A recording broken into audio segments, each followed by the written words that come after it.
Microphone test, 1, 2. Microphone test, 1, 2.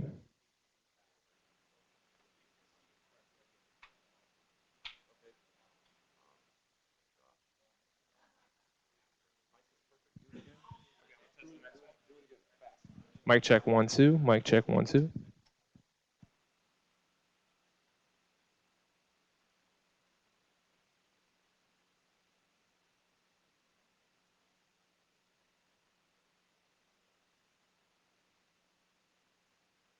Mic check, 1, 2. This is handheld number 2.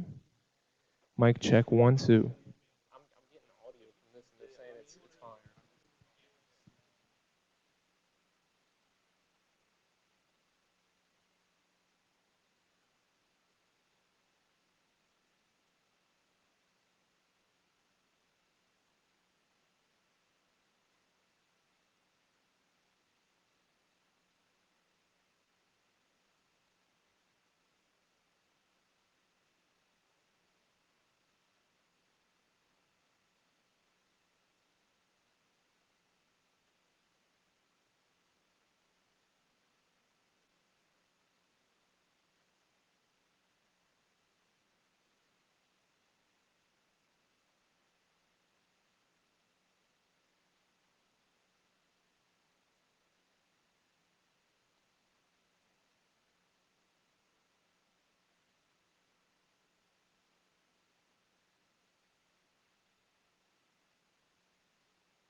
Good morning, everyone. My name is Mark Stollerow. I'm the Director of OSAC Affairs at the National Institute of Standards and Technology in Gaithersburg, Maryland. And I welcome all of you today to the second day of our public presentations by subcommittee chairs of the activities in 2016 and the first month of 2017.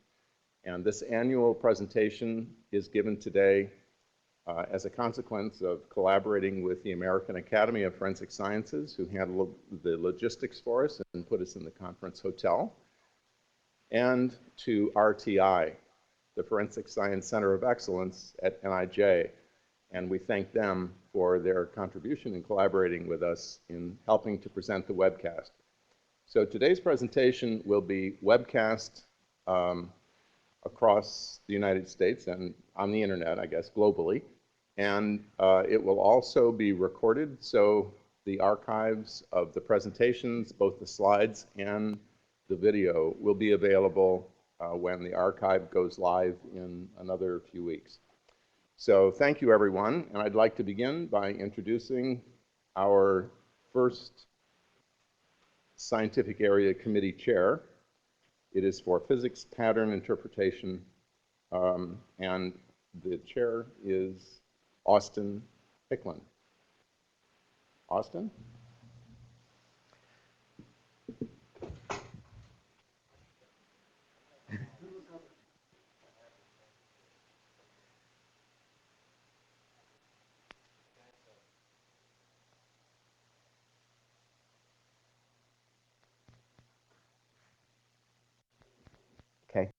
Am I live? Okay, welcome everyone. I'm the chair of the Physics and Pattern Evidence Scientific Area Committee.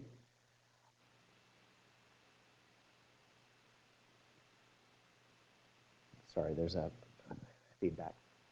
So in PatternSec, the officers, I'm from Nobles. Is a nonprofit research company. In practice, much of my work has been either FBI or NIST for the last 22 years. The vice chair is Leslie Hammer of Hammer Forensics. She's a former IAI president. Executive secretary is Tom Busey, a cognitive psychologist from Indiana University.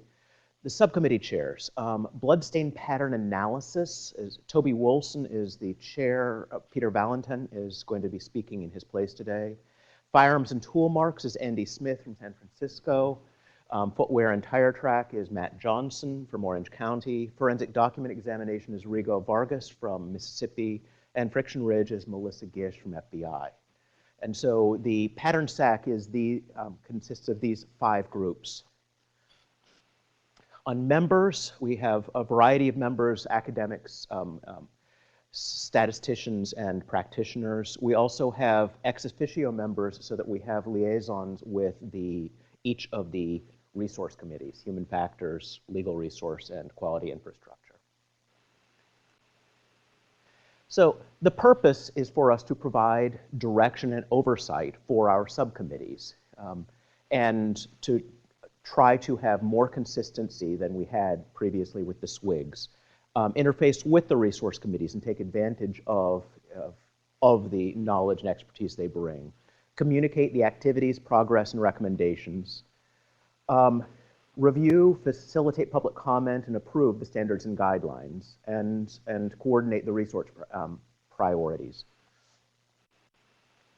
So the purpose of OSAC as a whole is that we want to foster rigorous standards and guidelines. We want to improve what was there without throwing out what was done well in the past. To foster the development, assist in adoption, encourage enforcement. Enforcement is something where OSAC itself does not have the ability to enforce, but hopefully we have a bigger and stronger voice now than was possible previously with the SWIG process of trying to get enforcement through accreditation, through certification, and build things into training. To encourage evaluations to test and validate procedures. I think that a lot of people have, PCAST has changed the focus for a lot of organizations now on that there needs to be more evaluation, more data backing many of the claims in the disciplines. And I think along with the National Academy's report, PCAST has changed the complexion so that there is more focus on making the disciplines more rigorous, on making sure there's more data to back up claims. And so the PCAST report got many strong reactions, but I think in the big picture, it's the PCAST report is making it possible to have more research, better research, and so that we have ways of providing backup of the various claims of the disciplines. And the rigor of the disciplines I think a lot of this is that many of the disciplines in the past, I would say, were insufficiently transparent, quantified, or standardized. It's that a lot of times the disciplines in the past, we didn't have known or published error rates. We didn't have, the processes were not necessarily clear throughout. I think that making sure that everything is made transparent, we standardize, we try to coordinate across disciplines is very important. So within the SAC itself, we're trying to coordinate among the various disciplines. And so the current focuses right now are on conclusions and terminology. And then we have a list of the various things we're trying to coordinate. So within conclusions, we have a document on source conclusions that we are working through the process. It is not yet to the SDO process, but on trying to have a standard for source conclusions so that there is consensus among the disciplines on what constitutes identification, exclusion, inconclusive, and so that we are operating on the same page. Terminology is something that's more broad.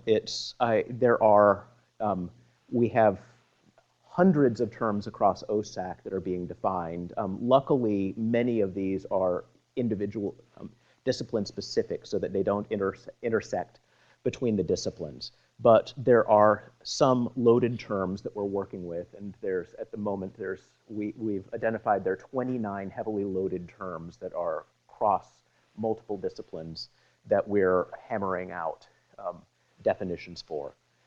And in the future, we have the list of the other priorities we're working on once we get the conclusions and terminology off of our plate. So, role of affiliates, that the work of OSAC is not just the members, that if interested parties can become affiliates and participate in the development of these documents. That the way it works is that task groups develop the documents and then they're blessed by the subcommittees and then up the chain, up the SACs. And so the affiliates, to become an affiliate, all you have to do is be named by a subcommittee chair. And internationals are not, the rules from NIST are that internationals cannot be voting members of OSAC, but we have many who are affiliates. And so a lot of the documents are being developed with a broad international focus. And so also we found that when we're looking for new members, that active participation as an affiliate is one of the things that's considered. The way it works is every year, a third of the membership comes up and people can only have 2 terms in a row, and so that not every person is necessary, and not every person is necessarily renewed, and so every year we're going to have a third of OSAC, of all of OSAC, is going to be coming up for a new position, and so one of the things we're finding, though, especially in the disciplines where there's a lot of competition, is that the people who have shown themselves as affiliates to be interested, effective, are the ones who are mostly being considered as members. And so if you're interested, contact your appropriate subcommittee chair.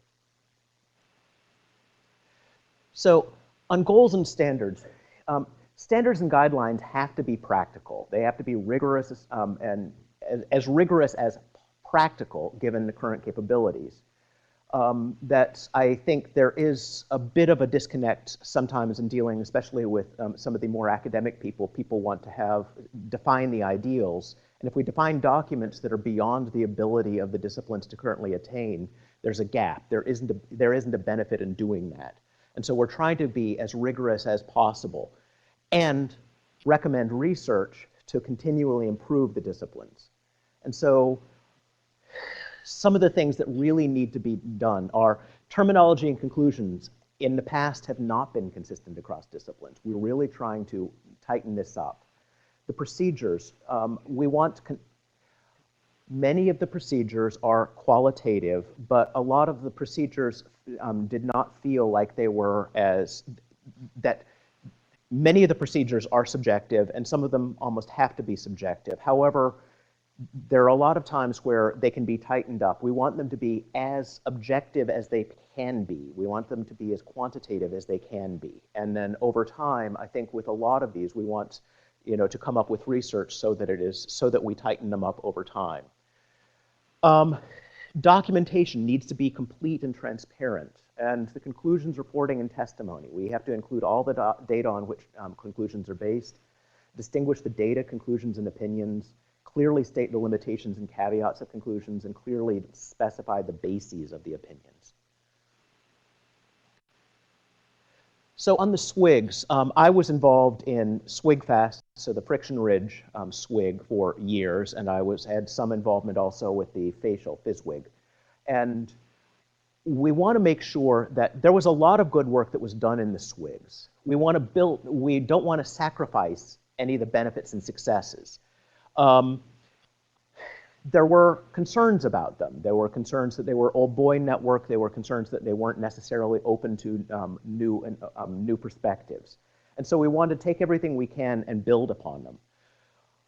With OSAC, we can have formal standards. That a lot of the SWIG standards were informal or were guidelines and were not defined in a way that would meet the requirements of a standard. I come from a computer science background.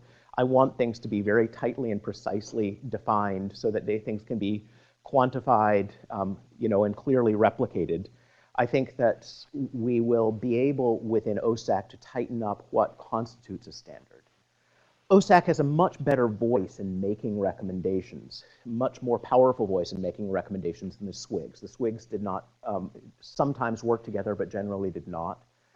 There's better enforceability. They had no way of enforcing the standards. We would joke that, if Melissa had a sidearm, then she can enforce that everybody in the country could, actually, use the friction ridge standards that came up, because there was a real problem that SWIGFAST could say something and some slice of the agencies in the country would enforce it, and some large swath of them would have no idea that it even existed. It can call itself a standard, but I'm a believer that it's really only a standard if you have wide adoption. And coordination across disciplines, I talked in the past that we want to have more commonalities across them. And there's a broader basis for input and review, that we have broader membership. We have more academics. We are including in OSAC statistical, legal, quality, human factors, resources. I think sometimes this is much of what, there is a lot of friction in practice on trying to get this through, but I think in the end it is good for us that it's something where it's just the process is painful and going through and trying to get a committee, because we have a committee full of lawyers, we have a committee full of psychologists, we have a committee full of statisticians. I mean, how do you define hell? But it's something where in practice, trying to make sure that we're accommodating all these perspectives is critical, because if it goes out there and if things go out and they ignore legal perspectives, if they're ignoring statistical perspectives, it's really problematic.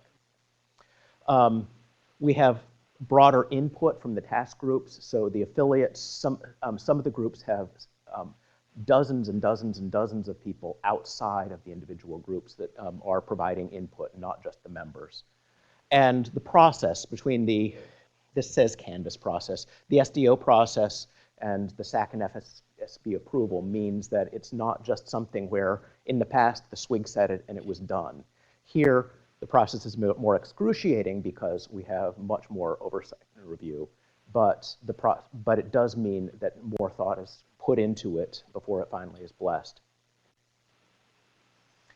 Okay, so current progress, all 5 of these disciplines are going to the AAFS Academy Standards Board. We have 2 documents that are at the Academy Standards Board at the moment, and a number of documents that are in progress to go there. And so scope of expertise in forensic document examination, Rigo will be talking about that, and guideline for the articulation of the decision-making process leading to an expert opinion of source identification in friction ridge examinations is a name that could do with compression, but the articulation document Melissa will be talking about with friction ridge. In addition, we had formal responses to the PCAST request for information from firearms and the friction ridge subcommittees. We have the multidiscipline standard for source conclusion under development. That is my current albatross. And we identified a number of research needs. And so I won't go into all of them, but each of the disciplines underscored what they felt the most critical research needs were. And we bounced back and forth in some cases with the SAC. I believe with all of these, you're going to find that assessment of either explicitly saying black box tests or accuracy or reliability studies or something, because I think one of the critical things is just assessments of the accuracy and reproducibility of conclusions in each of the disciplines. I'll pause for a moment.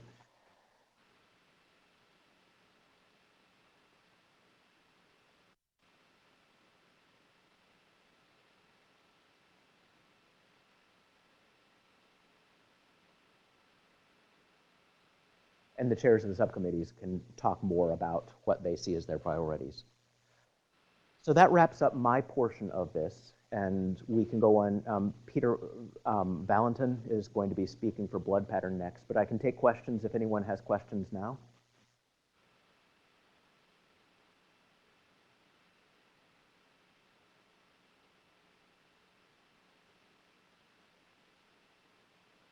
All right. Hey, there we go. Good morning, Austin. We have a question from the audience. It is the guideline for articulation out there to read right now? No. It is internal review at ASB, and so it'll probably be a couple months before it goes for public. Okay. Thank you. Any other questions? Thank you very much, and I think we have a dictated 30-second pause before Peter goes on.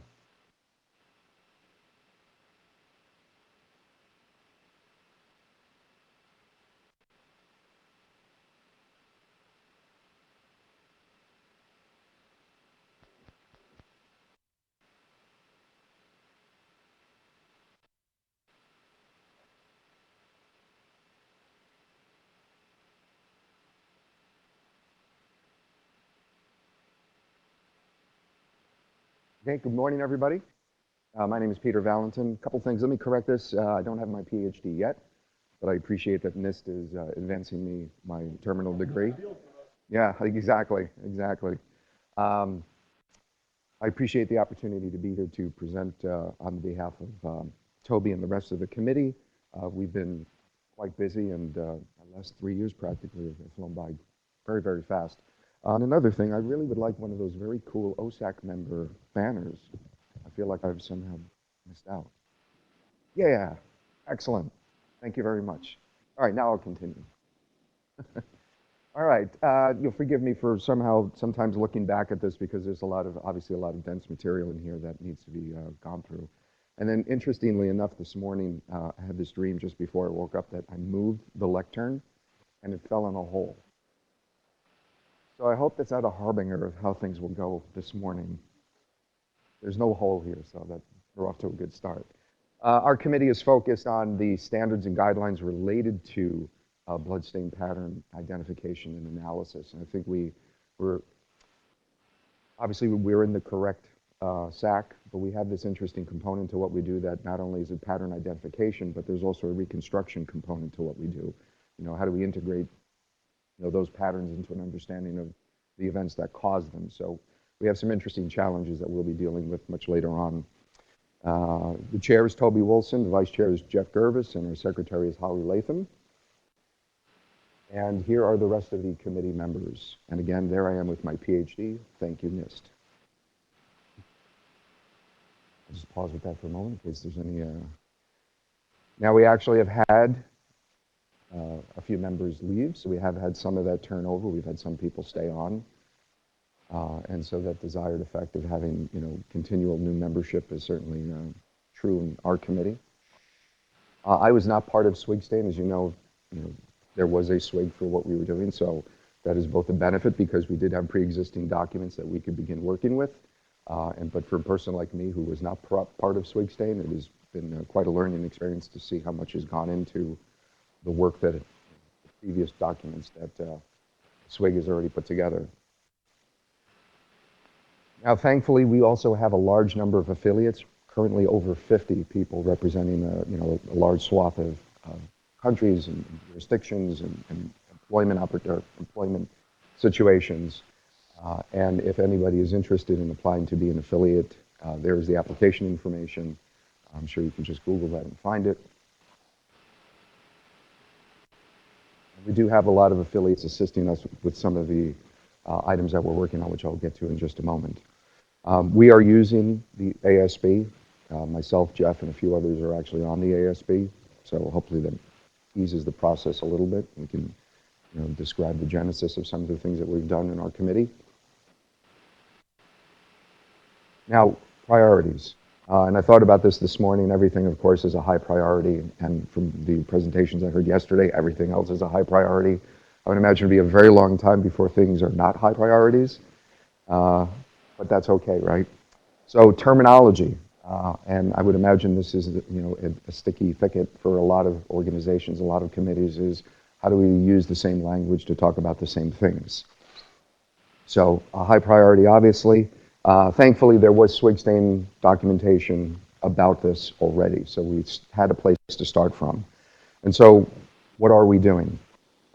We have a BPA terminology document that was created by Swig-Stain, so that was up for review. We have also worked on a conclusion statement, which is new. So we've developed that in OSAC. That will be a technical report when it goes to ASB.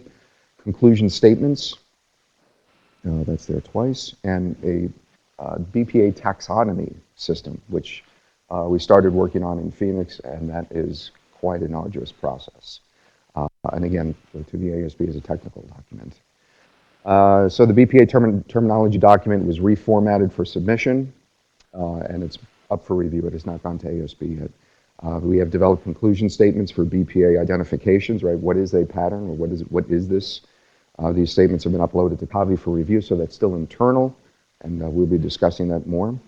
We are also working on conclusion statements for reconstructions, which will definitely take some time to finalize.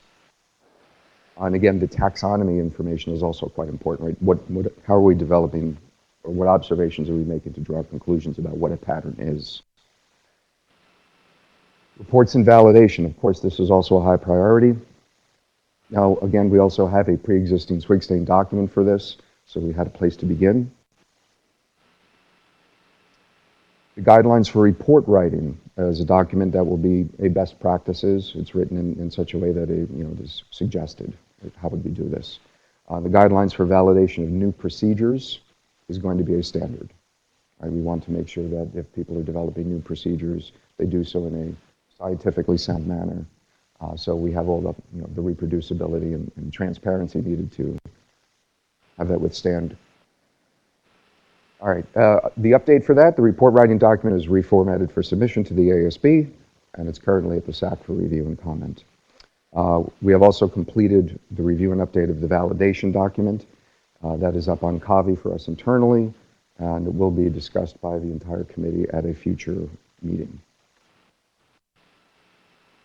Training and education, also a very high priority for us, and a rather contentious topic for many of us. The task group has updated the Swig-Stain documentation, and we've voted on this at least once or twice about this, what should be the minimum training and education requirements for an analyst. That will be a standard. And on top of that, we've also discussed how do you have a program certified? We almost use it as a pejorative term that there's a 40-hour course that you can take to be a bloodstain pattern analyst, and that's wholly inadequate for anybody to do what we do or to do it effectively. And so how do we step away from that? What constitutes a certified program? What topics are taught? For how long are those topics taught? How do we demonstrate understanding of those topics? So a lot of needs to go into that. That will be a standard as well. So the training and education document is reformatted to the ASB and will be put up for a final vote by the subcommittee once it's finished. It's projected to be forwarded to the SAC soon. The task group will also begin the document development for a certification program once the T&E, the training and education document, is finished. You see, one has to proceed before the next one. QA and QC, we had Swig-Stain documents to work with there, but they've been up for review, and we've reformatted them and discussed what was in there. Where are we with that? We have those documents. They have been up for review internally. I'm on that subcommittee, so we've discussed these quite a bit at our last meeting in Phoenix. These will be standards when they do go to the ASB. So we discussed it in Phoenix. It's been reformatted because we had input from the QA committee.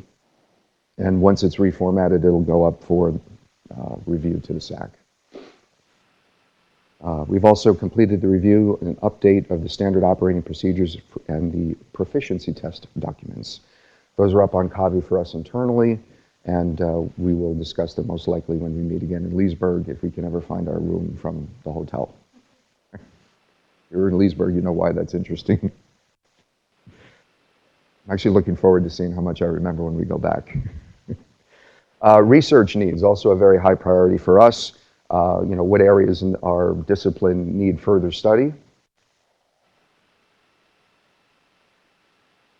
And that's where we are with those activities. Research needs in us, and I think you had them up on a previous slide. I certainly agree with all the things that have been identified for the BPA committee. And where are we with that? There's a continually updated document for research needs, and it's available on the website. And I'm not sure if I finished fast. I did. Okay, there's a lot of slides, but I wanted to see if are there any questions? Yes, sir. The members of your subcommittee, are there any people that are not practitioners? Let's say, like I think of your discipline as being sort of a fluid dynamic physics type. Are there any members like that that just have that academic background, or are they all practitioners?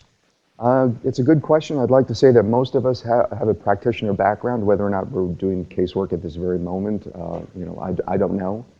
I did casework. I do casework still, so I'm certainly sort of straddling that line. But as a forensic scientist, trying to interpret this as casework, I don't know what silo you would put me in.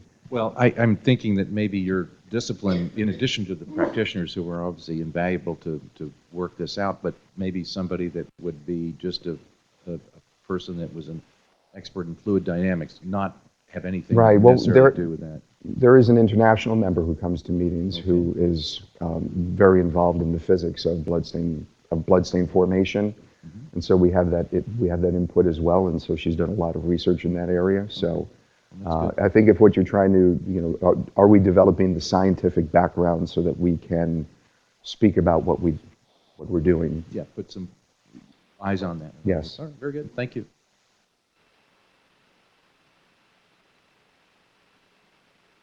Do you have any questions from? All right. Thank you.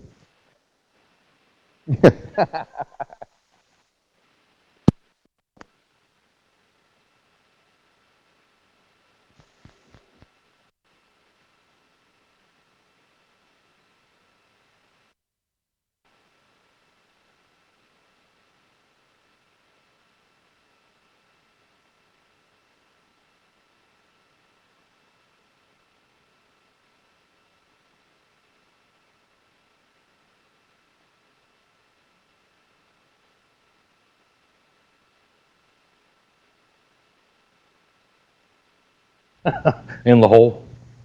Now the lava's coming out of the hole.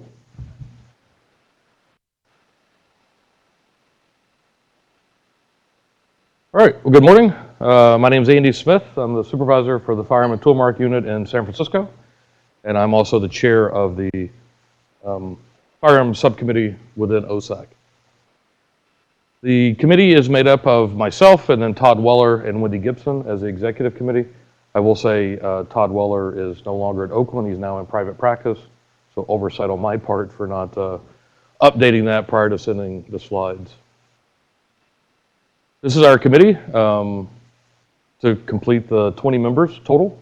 We do have a wide assortment, just to kind of go along with the last question asked. Majority are practitioners, but we do have 3-4 members that aren't practitioners and never have been practitioners in firearms and tool marks. They've only been interested in the research aspect from that perspective, either from NIST or from their own private research companies. So it has been a very eye-opening experience having those members on the committee, and added a new dimension to, I think, the way that we approach some of our documents and our standards we're trying to write. That's the group. I had to throw that in there. I was from Phoenix, so that's why there's all the shorts. About 115 degrees for most of the week, so, and that was about the only shade tree we could find, so That's why we're under it. Just so you have an idea of kind of our classification mix between state, federal, local. Obviously, some practitioners. We did have 2 private examiners that added to that element of kind of having that other perspective, but they recently, for various reasons, had to drop from the committee and have been replaced by other practitioners from the federal and state level.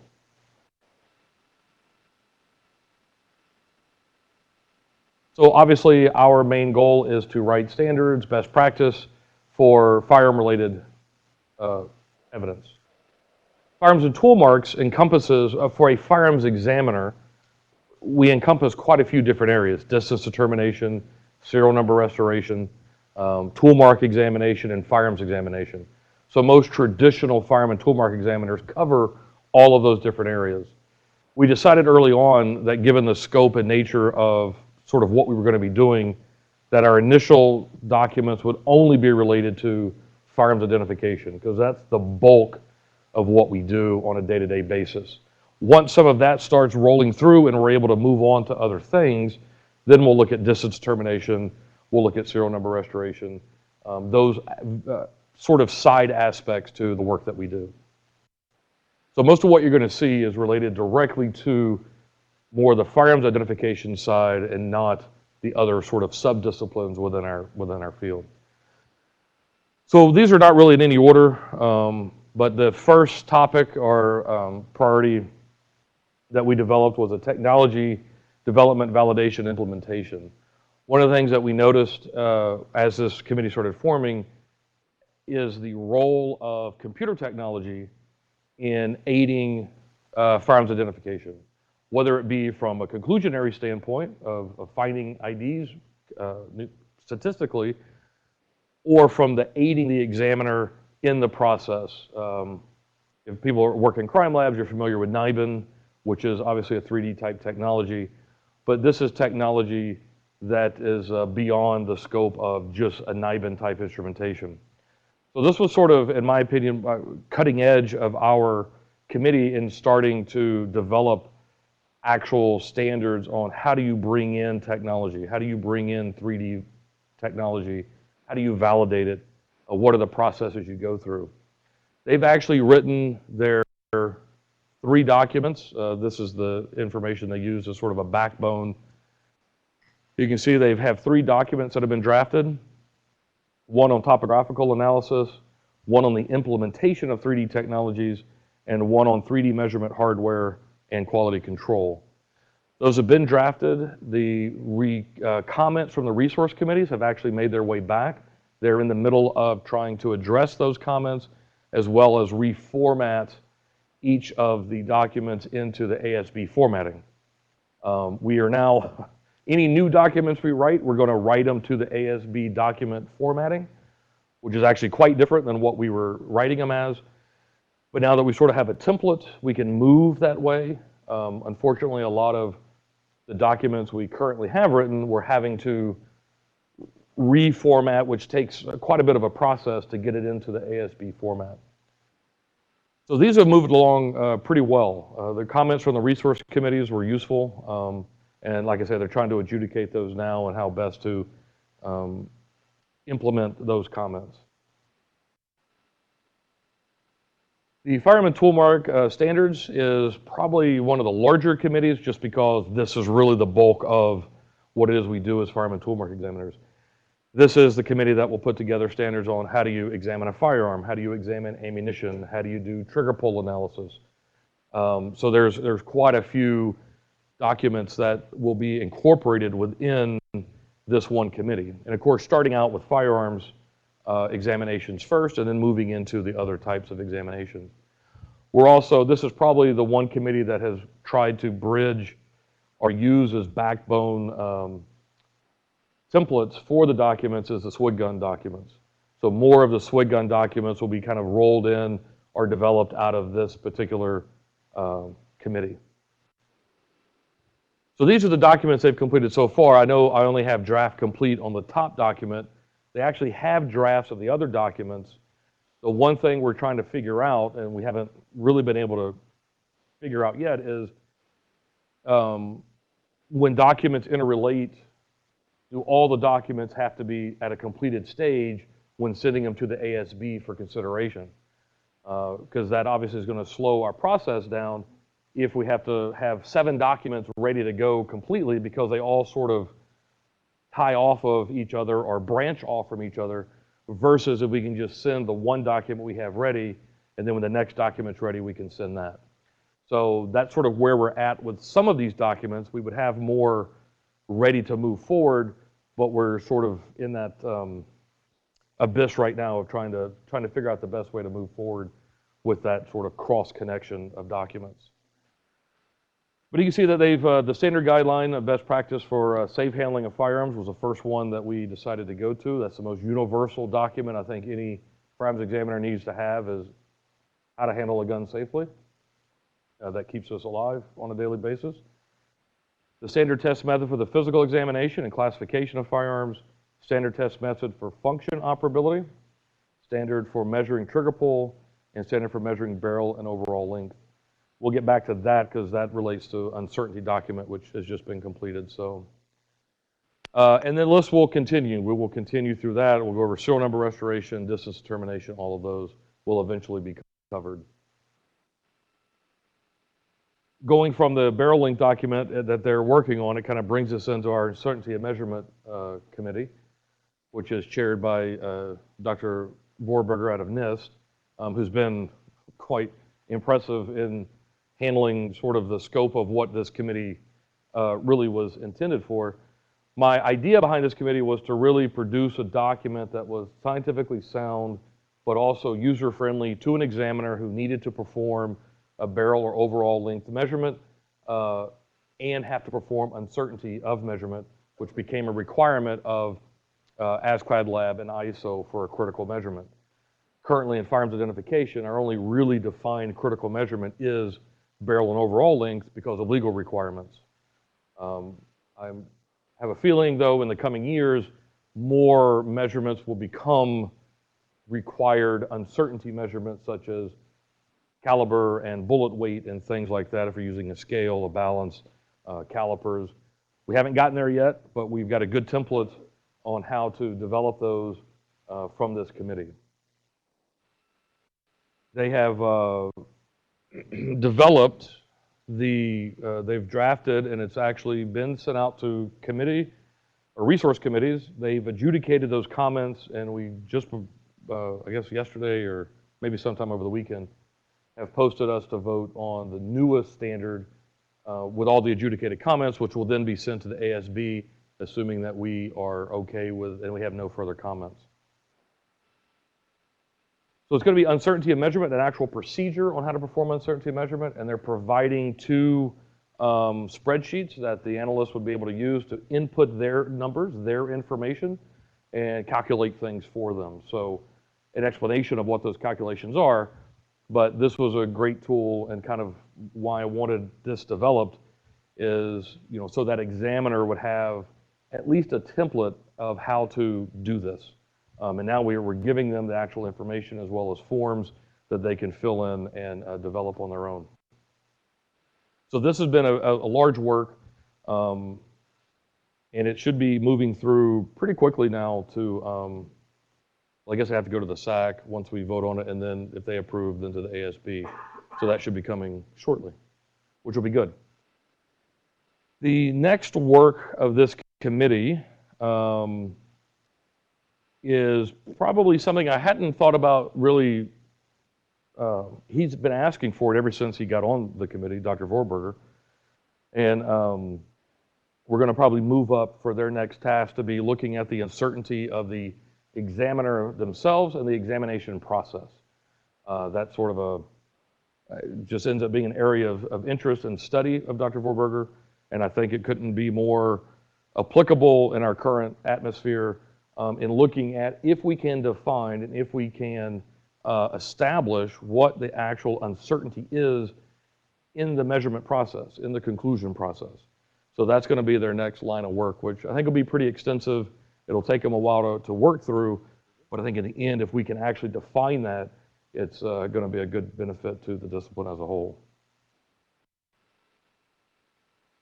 Training program, like any other, I think almost every subcommittee has a training program in place or looking at training standards, which are obviously critical. Gabe Hernandez out of Miami is the chair of that particular task group. These are the various documents they've looked at as far as trying to incorporate. The first stage, this particular committee had kind of a hit or miss, a stuttered start. One of the people that left was the chair of this, and now we've had to replace that chair, and they're getting sort of hitting the ground running. Hopefully in April at our meeting in Leesburg, we'll have the first 2 documents ready to look at, which are the minimum qualifications. And then they're also going to work on the required material or modules on a defined training program.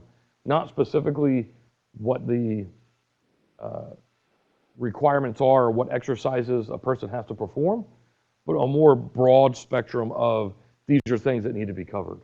And for you to be, for a valid program, these types of topics have to be discussed and be covered in X amount of detail, so many hours or so many credits, however we want to define it, that has to be spent within that particular topic for it to be considered a valid program. And also, one thing I should point out, our subcommittee is also kind of got some of the same issues we had on Swig Gun, which is AFTE. I sit on the board of AFTE, and AFTE has training documents. AFTE has kind of a standard operating procedure. So we're trying to work in conjunction with that and not completely, upset the turnip cart or whatever the phrase is. I'm horrible at colloquialisms as far as getting them right. But adding to what it is they've already done. We obviously aren't going to copy their work because that's their work and they've put a lot of time in it. But there is standards that they've put out just within AFTE that we're trying to work within as well. So that's one thing that we are trying to expand upon more than repeat what it is they've already done. So probably the most critical committee, and the one that will take the longest to probably produce a document from, is our actual criteria for identification, documentation, and reporting. Obviously, the reporting is being encapsulated to some degree with this universal reporting conclusions document that Austin had mentioned, which I will give him a lot of credit for spearheading that. It has been not an easy task, to say the least. But it does seem to actually be making headway, and I think if we can come up with something, it'll be obviously a benefit in the end. So that is sort of being taken care of in some ways with that discipline, the pattern SAC conclusions document. But the standard for criterion identification, obviously this is our, what is the basis of the ID, what can we say? And this document has started in draft. We've got some initial drafts. It's gone round and round. We've brought in some affiliate members from international perspective, as well as individual who has helped write some of the current documents that we utilize in firearms identification to sort of add on, abridge, make more current, more objective in our defining what that identification is. So we do have quite a few initial drafts. It's one of those things that it could either be one really big document that goes through everything, or we could break it down into the different areas of an identification and elimination, evaluation of subclass, the verification of the IDs, examination, documentation. All of those play in together and they're not mutually exclusive. But I think for the purposes of getting documents pushed forward, as well as not just creating a 40-page document, splitting those up is going to be the way that we'll go. So we will again address this and look at the most current drafts at the April meeting. There is a lot of work that's been put into this, but it is obviously a very difficult document to write. And for that reason, we've been, we're not at any point of something being ready for publication. Terminology report writing. That a lot of that work has already been done to give over to the pattern SAC, the terminology, which are going to be used as a more discipline-wide or multidiscipline perspective. So they have completed that task, and then they will be brought in to help with dealing with conclusions and report writing. And whenever terminology becomes an issue, that group is sort of brought in to help mitigate or mediate some of those issues because they know more what's been going on a more larger scale and to help make things more universal or more universally perceived. So those will be, so they're working on stuff, but just more in the shadows right now than necessarily getting something ready for publication. We've obviously we have to recognize the foundation that Swigun laid, and we're trying to incorporate those as best we can and expand upon those. We want to ensure that the work can be accomplished in a timely fashion, and those task groups are concentrating on their most important task at first. The other areas that we're interested in covering, once we get through this initial set of processes and procedures, is the certification of examiners, continuing education of examiners, scientific method and its use in casework, research in the discipline, testimony language, and reference libraries and reference collections. I will say, given that list of research topics, those were things that we've identified over a year ago and preceded, obviously, the PCAST report, which identified some of the very same things that we already realized were deficits and gaps within our discipline. That is one of the things we hope that we can continue in the collaborations that we've already established with universities and other independent researchers that see this list and decides to produce research based off of the needs that we have identified as being a deficit. So hopefully that'll be something coming. I hope this list that NIST has put forward, and I believe it's published and it's public as to what research needs to be done, will actually be incorporated by universities and academics today versus, so they have the list, they know what's out there, they know what needs to be done. And certainly from my perspective, I hope that that is what is done in the near future. So just in summary, the task groups have established reasonable timelines in trying to complete their task. Things get extended, things get expanded, things slow down. And everyone has to remember, the one thing I got to point out, there's not a single person on this committee, and I've got 20, and there's 20 on Melissa's and 20 on Matt's and Rigo's, that are getting paid anything to do this. So this is all volunteer work. So the amount of work that has been done up to this point with just volunteer effort has been incredible. So if people are thinking that maybe documents should have been coming left and right in 3 years, you should have had a compendium of standards, I understand where you're coming from, but one, the process is slow and methodical by design, but two, the individuals on here have day jobs and they have families and they have lives. So it still amazes me that we've gotten the amount of work done we have in the 3 years, and to see some of the things coming out of the committees on just volunteer effort. So just remember that these are volunteers, and their sole purpose in being on this is to help and aid in making their work and their line of work better and more scientifically sound. So with that, I don't think I have anything else. Unless there's questions, of course. Yes, Richard.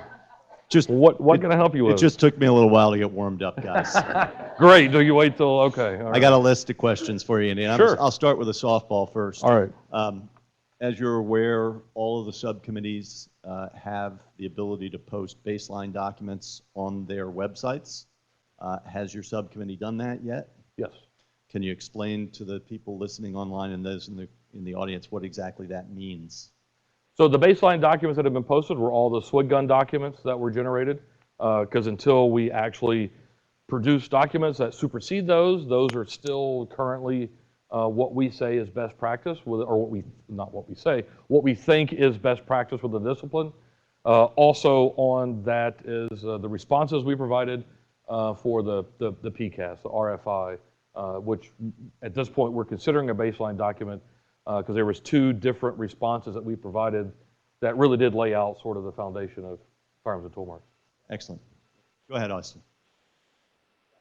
On that, it was something where we sort of identified that there were some things that went out that people were unaware of SWIG documents or were acting as if the SWIG documents did not exist. And so the reason we came up from the FSSB on this was that there needs to be something out there that says, okay, what is the best that's available? Warts and all, it isn't perfect, but we at least ought to have a list of what is out there, because nothing is starting from a blank slate. And so that was the purpose of the baseline documents. It's not a formal OSAC blessing that this is ideal, but this is the best we got at the moment. I would reiterate that it is, in fact, a response to the National Academy of Sciences 2009 report.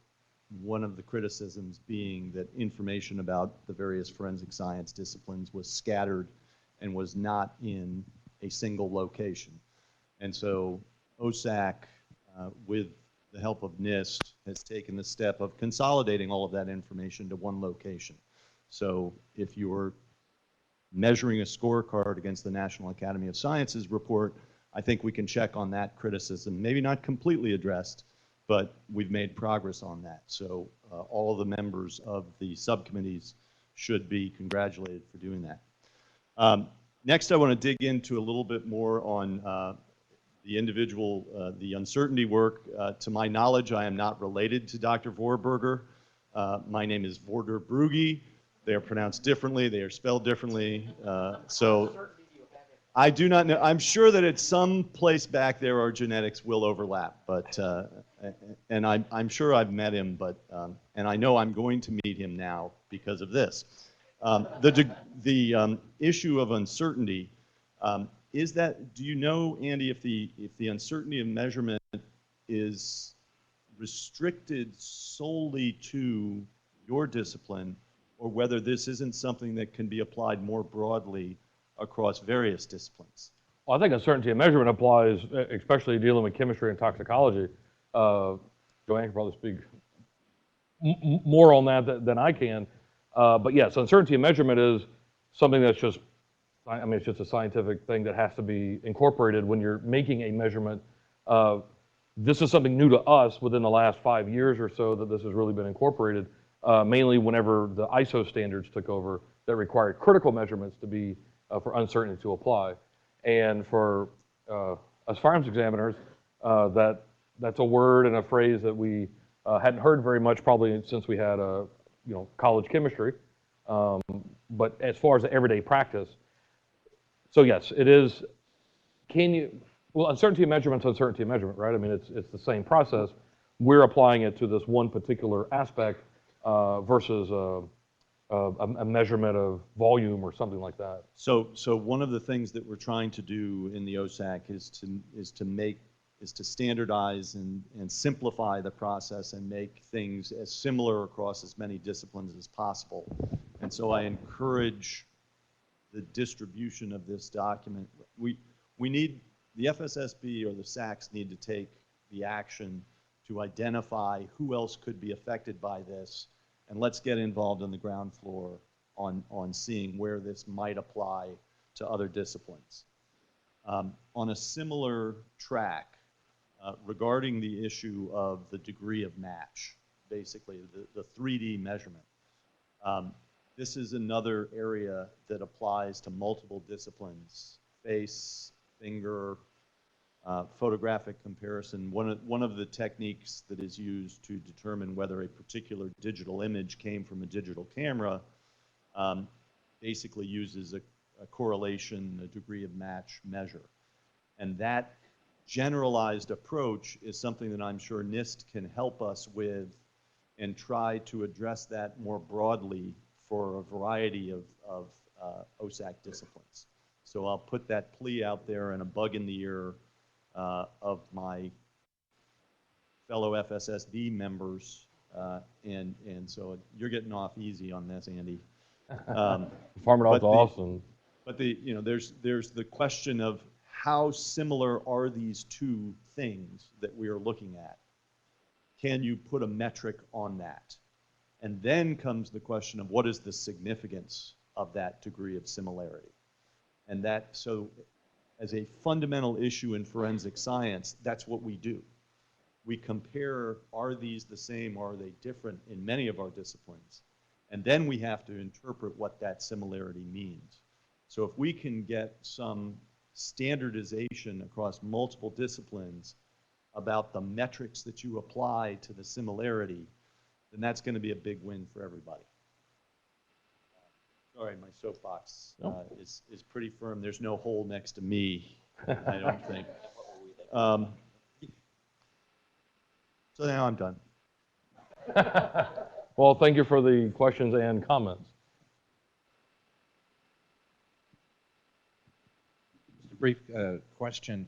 In your firearm tool mark examination standards, frequently the evidence items are of interest to other forensic disciplines, DNA.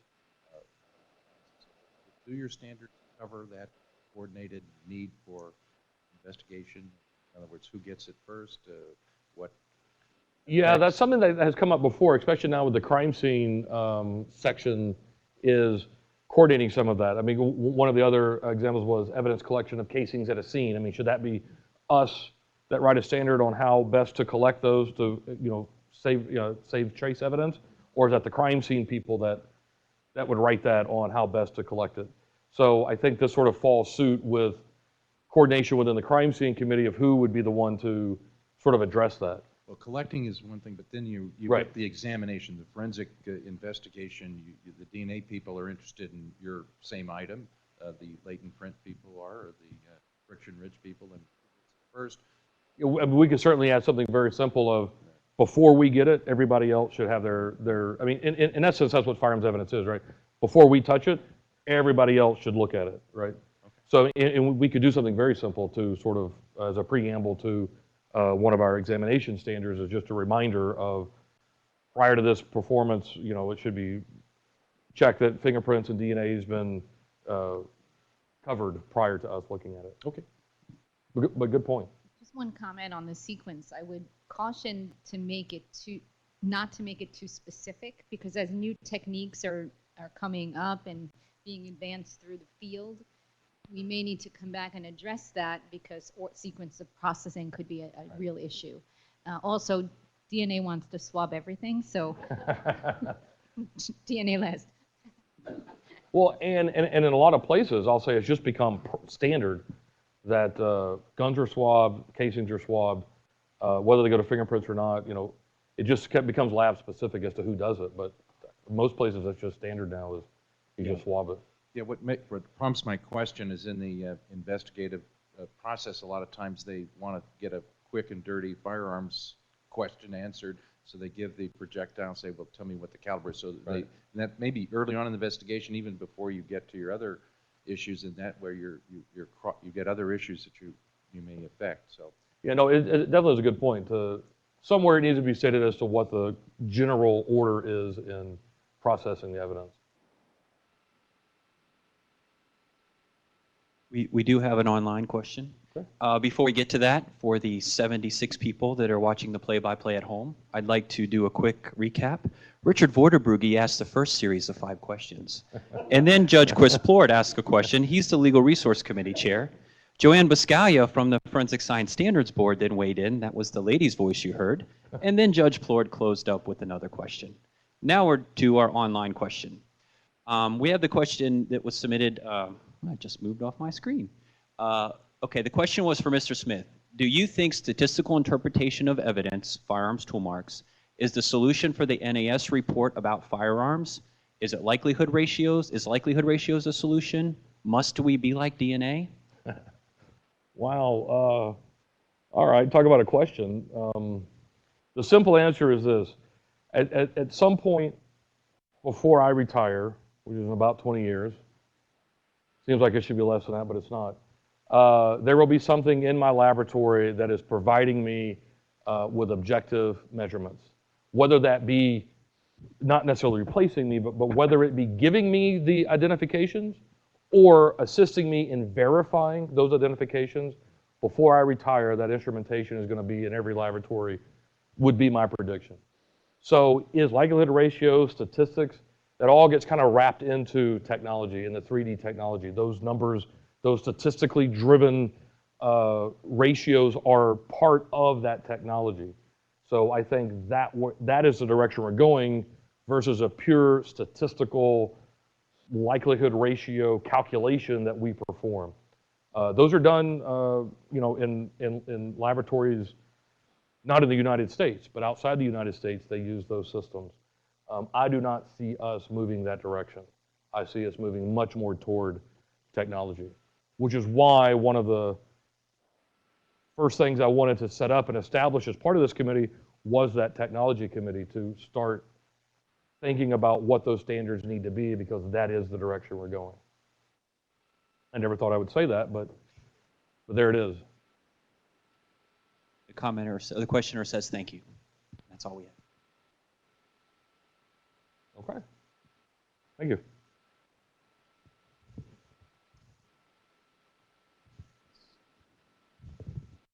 Yeah.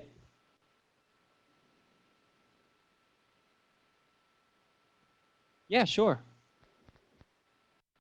I guess so. Since we are disclosing identities to them, that was, oh, they just erased it. Luis Diego Mendez Torres. I hope I pronounced that right, Luis. From Costa Rica. We're global, y'all.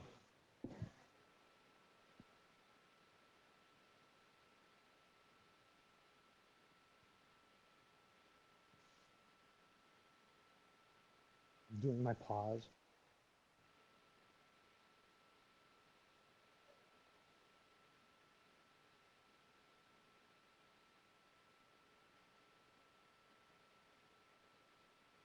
Yes. I don't know if it's on.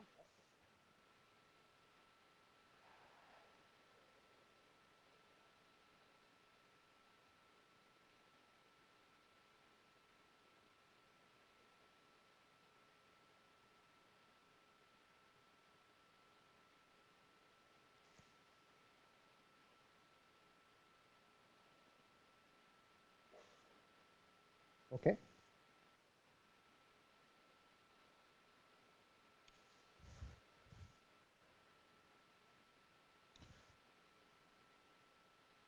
Hello. Can everybody hear me? Nods. Yes. Good. My name is Matt Johnson, and I am the chair of the Footwear and Tire Track Subcommittee for OSAC. And I'm very glad to be here today, and thank you very much for the attendance today I see in the audience. And obviously, we have an awful lot of people online, which is very nice to see. I am a footwear and tire track examiner at the Orange County Sheriff's Department in Southern California. I always have to qualify that because there's several Orange counties throughout the country. But I have been doing so for the past 28 years. I've actually been a footwear and tire track examiner for 27 years. I've been exclusively doing footwear and tire track evidence for about the last 5 or 6 years. That's kind of rare in this country. There's actually only a handful of examiners throughout the country who are full-time footwear and tire track examiners. Most footwear and tire track examiners have other duties or assigned to other areas of a laboratory, and they also do footwear and tire track examinations. It's very much the case in almost all laboratories. Our leadership consists of course, myself as the chair, and Rodney Shenik from the Defense Forensic Science Center, that's the Army laboratory, is our vice chair and our leader of our task groups, coordinator of our task groups.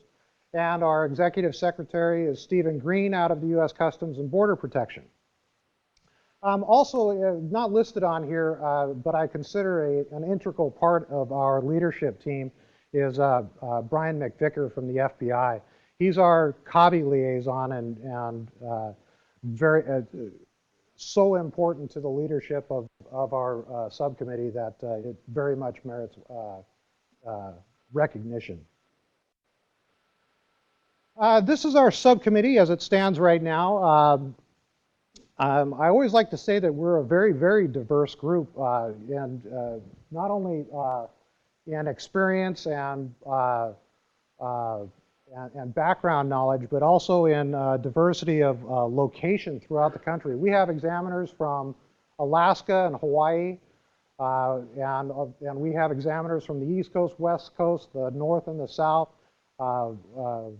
and throughout all of the federal and state and local jurisdictions. We also have a couple of researchers that are on our subcommittee. One is Stephen Lund from NIST. He's a statistician who's working on a research project concerning footwear evidence and very helpful to us in understanding quantification. We also have Dr. Jacqueline Spear out of West Virginia University, who is a researcher doing a black box study on footwear evidence that I'll talk about a little bit later.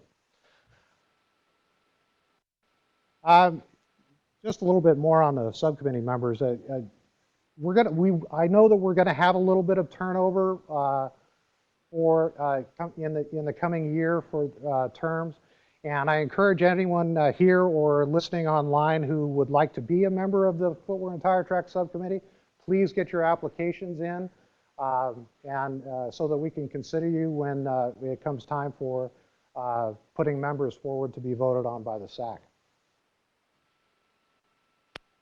Affiliates, the only affiliate we have right now is Dr. Brian Yamashita out of the RCMP in Canada.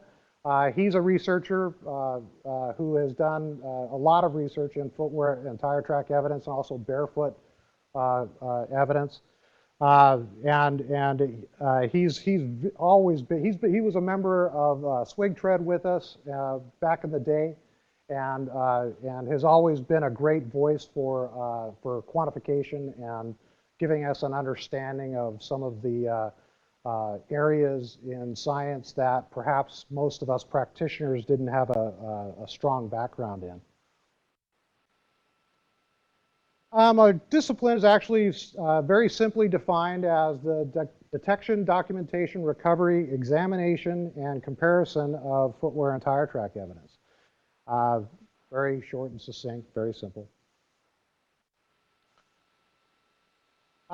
These are our summary priority projects, and I'm not going to read off this list because I'm actually going to talk about each one of these in the coming slides. What I would preempt this with is that these are the 5 areas that are most important to us right now. And if you are a member of OSAC and involved in what's going on, you'll know that sometimes that's a very fluid thing because things are coming up all the time, priorities are changing, and we sometimes have to be very fluid about what today's priority is.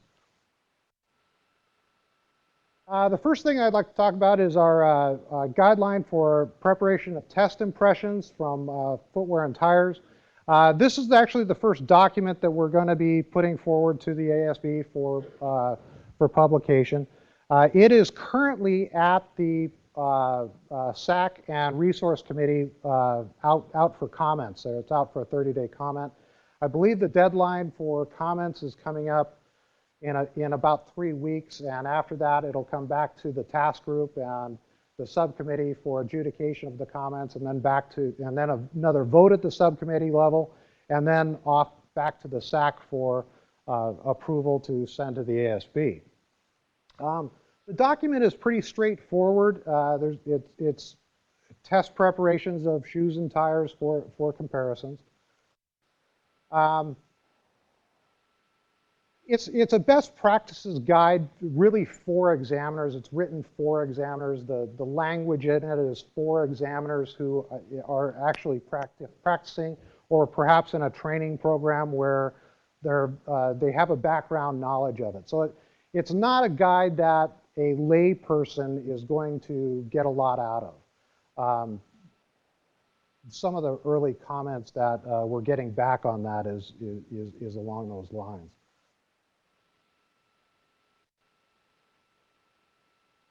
We've actually been working on this document for some time. It was very interesting how it started off. We had a very similar document in SWIG-TRED that when it got to our OSAC subcommittee, when you get new eyes, new perspectives, and different ways of thinking of things, it was we initially thought that this was going to be a very easy, quick document to send up for publication. And we found through the process that we actually have done a significant amount of work on it and spent a lot of time on it. The second document is a document that's very, very important to us, and that's photography. And photography is one of those areas where we're writing this for examiners, but we have to also write it for crime scene investigators. Pardon me, I get a little bit dry talking. One of the key things that a footwear and tire track examiner runs into on a daily basis is poor photographs from the crime scene. We'll get literally snapshots from a cell phone and being asked to compare that shoe print, that photograph of the shoe print with the cell phone to see if that shoe is the source of the impression. And while many people would think that that doesn't happen very often, I'll tell you it happens all the time on a regular basis. I'm sitting here right now, I have 3 cases on my desk back at work right now that are literally that. They're snapshot, poorly done photographs at a crime scene with no scales in them. And that's a big issue. And that's where we're hopeful that sometime in the future when these standards or guidelines end up getting some kind of authority for either through accreditation or whatever mechanism we come up with for enforcement, that will help us in this endeavor of getting better evidence to be able to do comparisons against. And that's exactly what this document is intended to do. It really outlines the proper ways of taking examination quality photographs.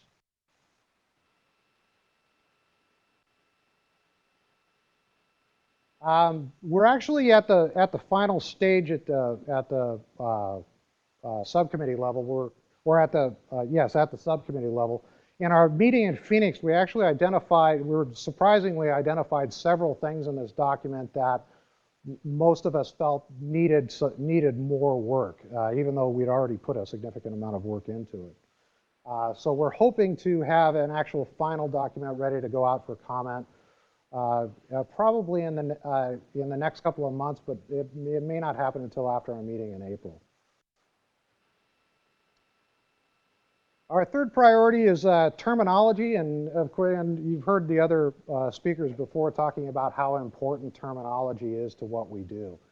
And it's very helpful and it behooves us to be able to use terms that other disciplines use so that when we are in discussions about commonalities and differences that we have within disciplines, that we all understand each other, that we have a base understanding of what we're talking about.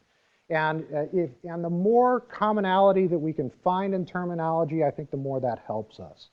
So, and also, I would tell you that 2 years ago, our terminology document, we thought was going to be pretty solid from what we had in SWIG-TRED. Again, you bring in the new eyes, the new perspectives, the new issues that we're finding that we're dealing with. We're finding new ways to use some of this terminology. The other aspect of terminology that we're kind of in a TBD, to be determined sort of situation is what's going to happen with an OSAC-wide terminology document. And perhaps in our discipline-specific document may need to be tailored to however that ends up looking. And so that's really an ongoing project that we don't have a completion date or something that we're solid that we're going to be putting forward in the very near future. Our priority number 4 is chemical enhancements of footwear and tire tracks, or footwear and tire impressions. This will be a very important document for an awful lot of examiners out there. There's been an awful lot of research in the past of using various chemistry for enhancing footwear and tire track impressions at either on pieces of evidence or at crime scenes, whether they're blood impressions or soil impressions or impressions made with anything that you can excuse me, anything that you can imagine transferring one material onto another substrate type material, and what we might be able to do to enhance those impressions to get a better look at or more of the impression to actually do a comparison with.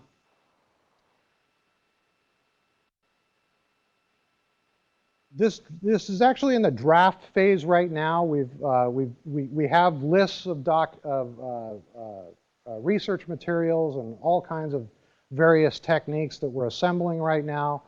The task group is very busy doing this. They've got a huge list, and they're looking at trying to pare down the list to some of the more common techniques.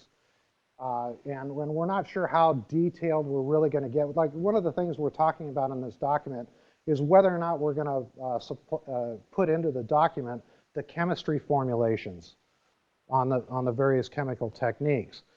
There's, in a lot of the chemical techniques, there's different ways of mixing the chemistry. There's different amounts of chemistry that some laboratories like to use. Individual laboratories will validate their own chemistry to see if it works for them. I'll give you a quick example of, there's a chemical out there called bromophenol blue. And it's a pH indicator, and it is very good at finding dirt impressions on semi-porous surfaces like paper and cardboard. However, in different regions of the country, the pH levels are such that the bromophenol blue actually doesn't work very well. My area happens to be one of those, Southern California. I tried about a dozen different soil samples from different areas of my county, and I couldn't get it to work. And in other areas of the country and in other countries, bromophenol blue is actually something that's commonly used. But I've seen 3 or 4 different ways of mixing that chemistry and with different amounts of chemistry. And that may have to do with where you're located and what your particular pH levels are in the soil that you're dealing with, and whether or not that particular formulation works for you. So that's an individual laboratory validation issue that they would have to deal with. Us providing recipes, if you will, in our guideline for it may not be helpful in that area, but that's being discussed. Our priority 5 right now is working on the minimum qualifications and training for footwear and tire track examiners. This has actually been a little contentious debate in our subcommittee on various top issues. We're hoping that we're going to find some consensus at our in-person meeting in April and get this document moving forward. There's also a little bit of a to be determined whether or not we can find some level of similarities or of maybe an OSAC-wide or a SAC-wide document in this area, but that's just in discussions that we've had thus far.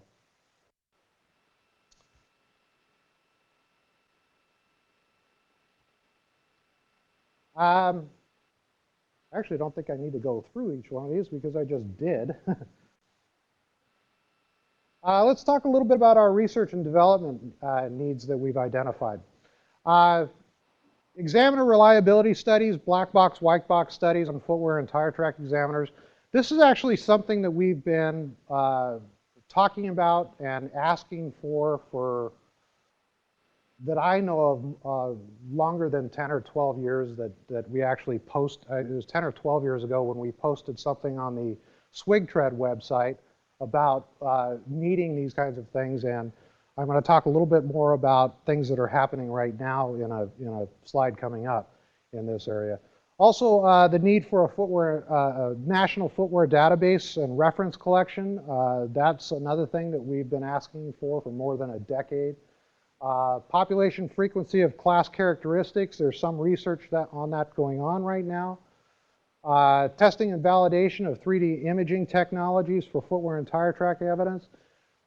We very much know, very much along the lines of what Andy was talking about earlier, that the future is someday we're going to have some kind of a scanner that a crime scene investigator can go out and see a shoe print or tire track at a crime scene, and they can hold this device over that, or however the technology ends up, and it's going to get scanned and it's going to capture the detail in a very high resolution that we'll be able to take that and do a comparison to a shoe or tire to determine whether or not that shoe or tire is the source of that impression.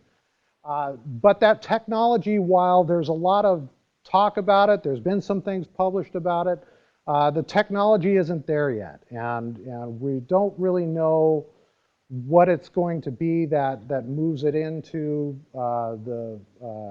being able to use it out of crime scenes.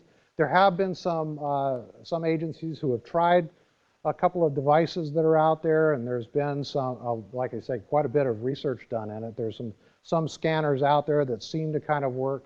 However, I'd tell you that the ones that we have seen thus far do not capture the level of detail that we would need for a detailed examination in a comparison.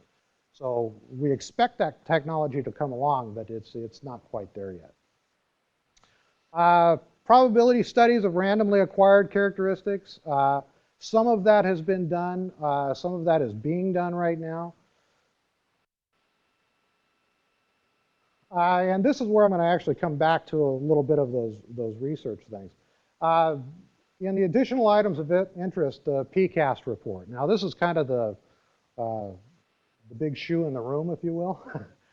The PCAST report came out very critical of, and let me qualify this, of footwear evidence. And they weren't critical of footwear evidence as a discipline.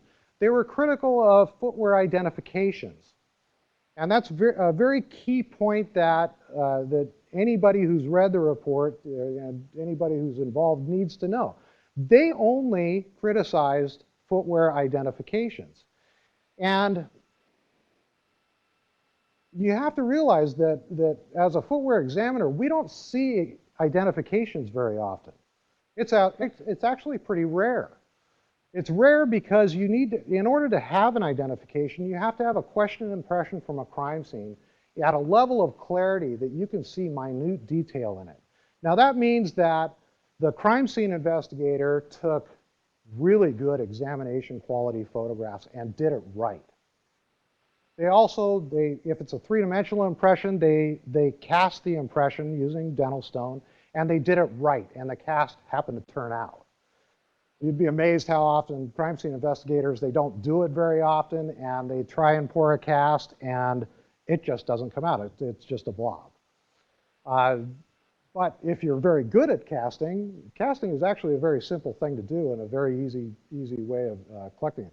Also, there's all the techniques of lifting. There's gelatin lifters, there's electrostatic lifters, there's chemical enhancement. All of these things that give us a better, more detailed look at the question impression that give us the ability to potentially make an identification. But again, that doesn't happen very often. Most of our work lies in class characteristics.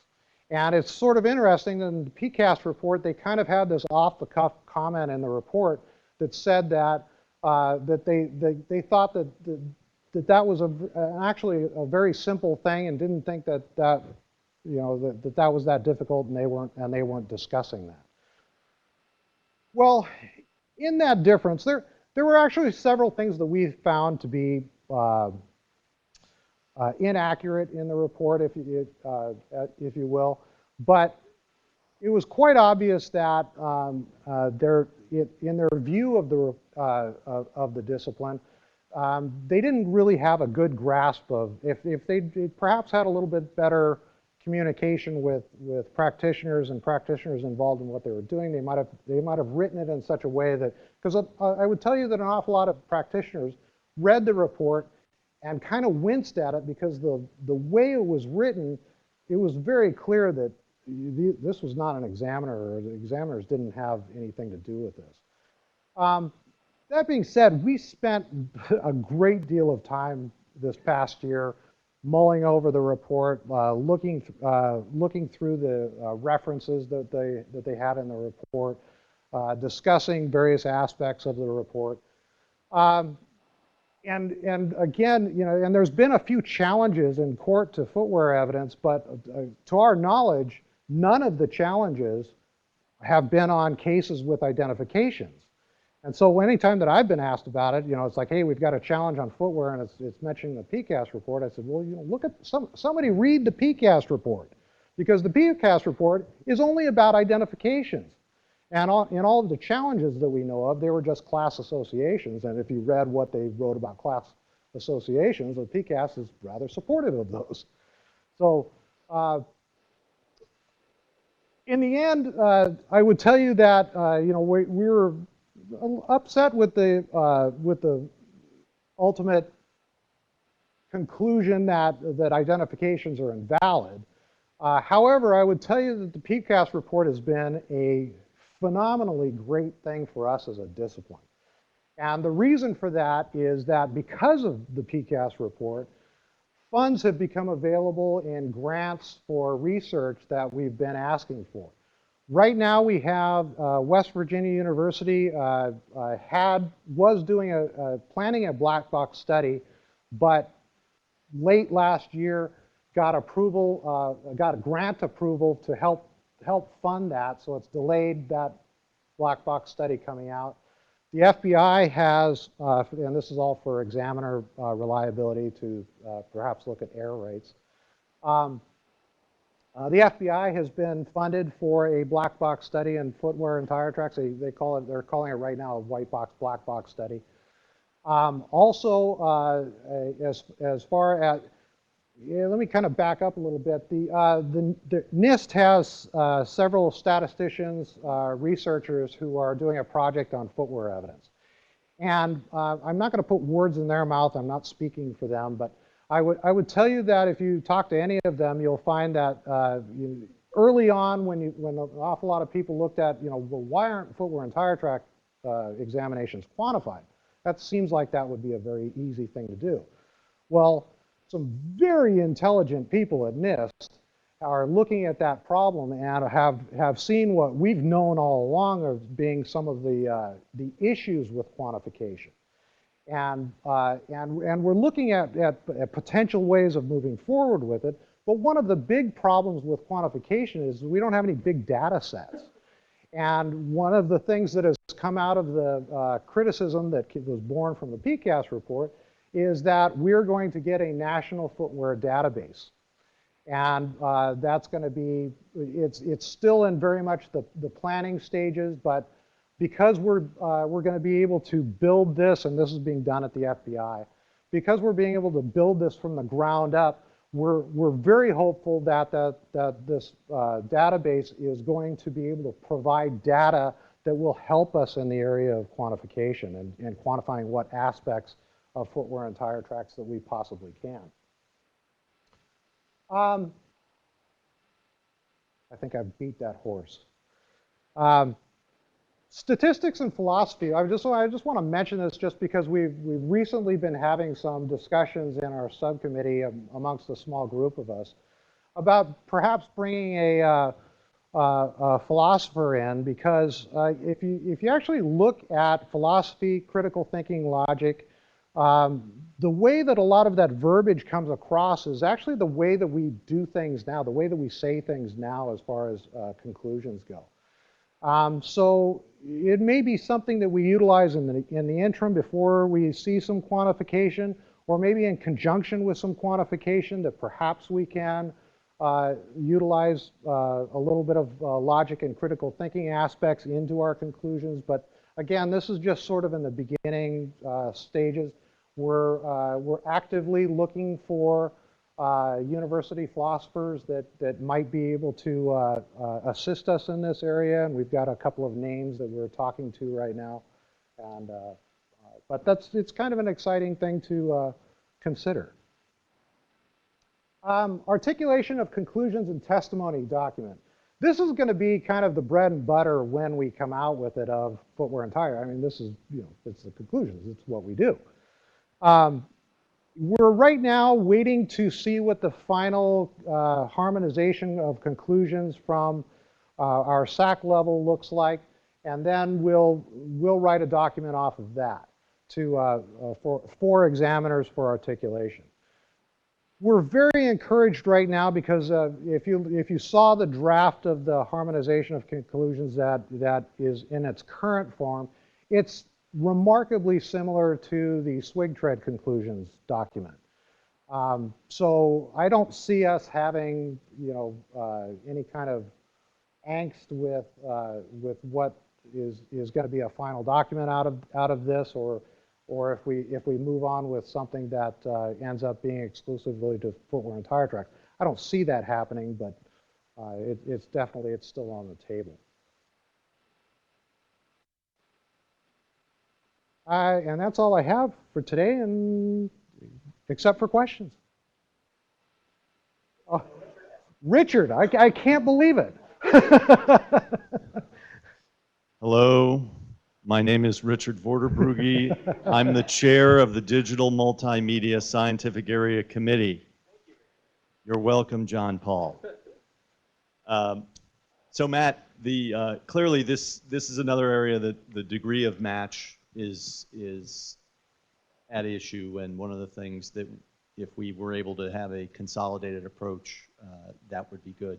I understand the question, though, of how often do you, it was very interesting for me to hear that you don't actually get a lot of identifications, and you attribute that to the collection problem.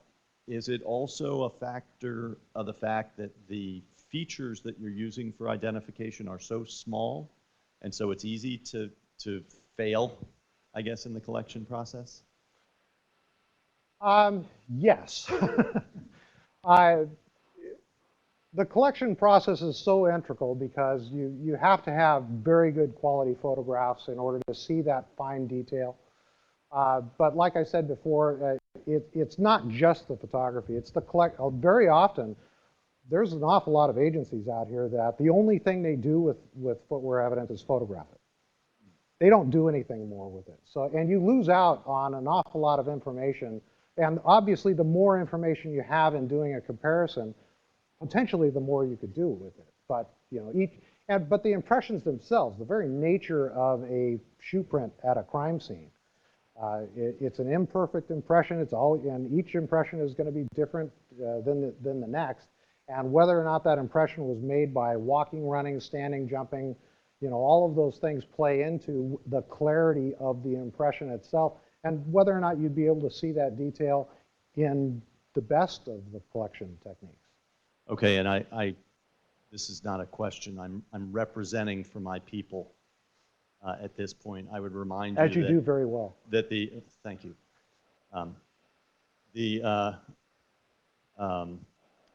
Digital Multimedia SAC, of course, includes the Video and Imaging Technology and Analysis Group, which includes a photographic committee. I know there was some discussion earlier on about previous work that folks in that area had done in standards for photography. I encourage you to reach out to Vital and share that photographic document and seek any input they might have. I would tell you it's already been done. Outstanding. I'm not aware of everything that goes on in my SAC, unlike some SAC chairs, Austin. But that's great to hear. Thank you very much. And with that answer, I'll put down the mic. Somebody get it far away from him. Joanne Biscaglia, FSSB. So I think I would be remiss if I didn't ask this question. And since we are talking about forensic science and possibly, changing the field and moving it forward, how about taking a look backward and having more scientists go to crime scenes and collect the evidence that if you went to the scene and got it, instead of having someone do a poor photograph, you might actually have usable evidence.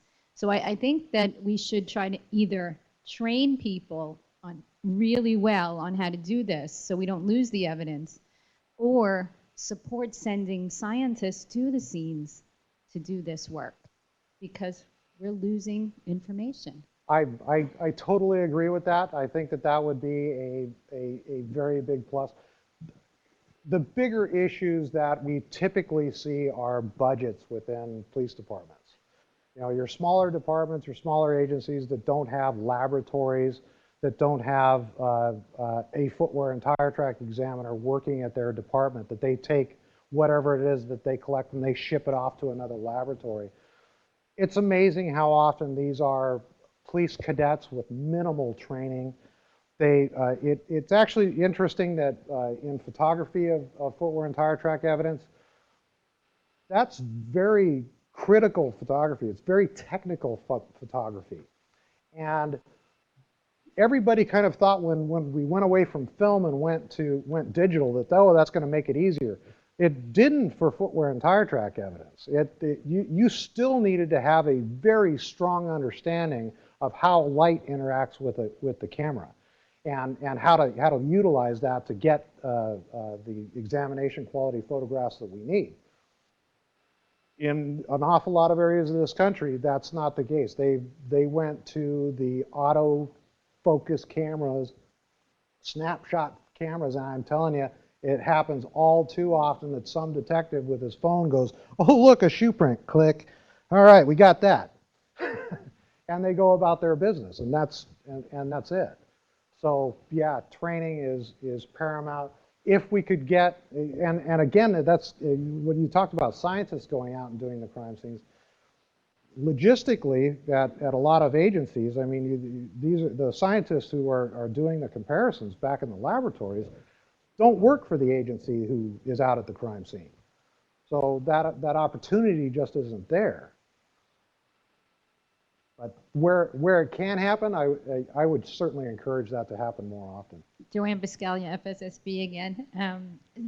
So I would also encourage perhaps having, as we're looking toward national footwear database, if that's going to include crime scene impressions as well as outsole pattern from manufacturers. I'm not sure exactly what it's going to include, but we aren't either quite yet. Okay, you may want to look toward connectivity where you could actually upload images from the scene that an examiner could review in near real time and assess the quality and give direction on how to correct that and get a better image. As we move forward, I think that those are real possibilities for on-the-scene collaboration, not to have the scientists have to go out to the scene. Who knows, someday that technology might be there, that, crime scene investigators out there and they say, hey, guy in the lab, is this a shoe print that maybe we should cast? I'm going to say yes most of the time, but oh, I got cut off. He got cut off. Hi, Jeff Salyards with the FSSB. Matt, very good presentation. I'm also struck with the power of footprints that you don't need a known you don't actually have to do a comparison. So I've wondered if you've given some thought to, in this model you just gave, the investigator takes a shot with their phone, sends it to you. You might quickly say, well, that's a size 12 Bruno Mali, right? I mean, that's useful information. That would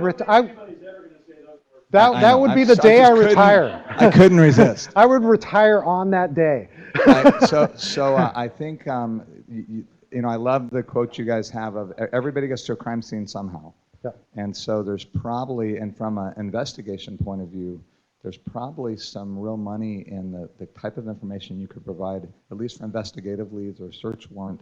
I know the challenges with the true identification and racks, and there's a lot of scientific work to do there. Yes. But every one of you I've met, I'm just struck with the encyclopedia of knowledge, about footwear and you already can see. So I really encourage you to keep going that way. Well, as that's why we're so encouraged about this potential of a national footwear database, being able to identify more of the designs from crime scenes and connect crime scenes, not only in a local jurisdiction, but perhaps in regions or even across the country. So Matt, I'm going to ask, this is Rigo Vargas. I'm looking around, I'm going, who's talking? Rigo Vargas from the Mississippi Forensic Laboratory in Biloxi. I believe, and you might want to ask, and I'm not trying to push a plug here, but I think Foster and Freeman may have something along the lines of what was being discussed earlier as far as a real-time capture of images. So you might want to grab one of them and just ask. We're all very familiar with that system.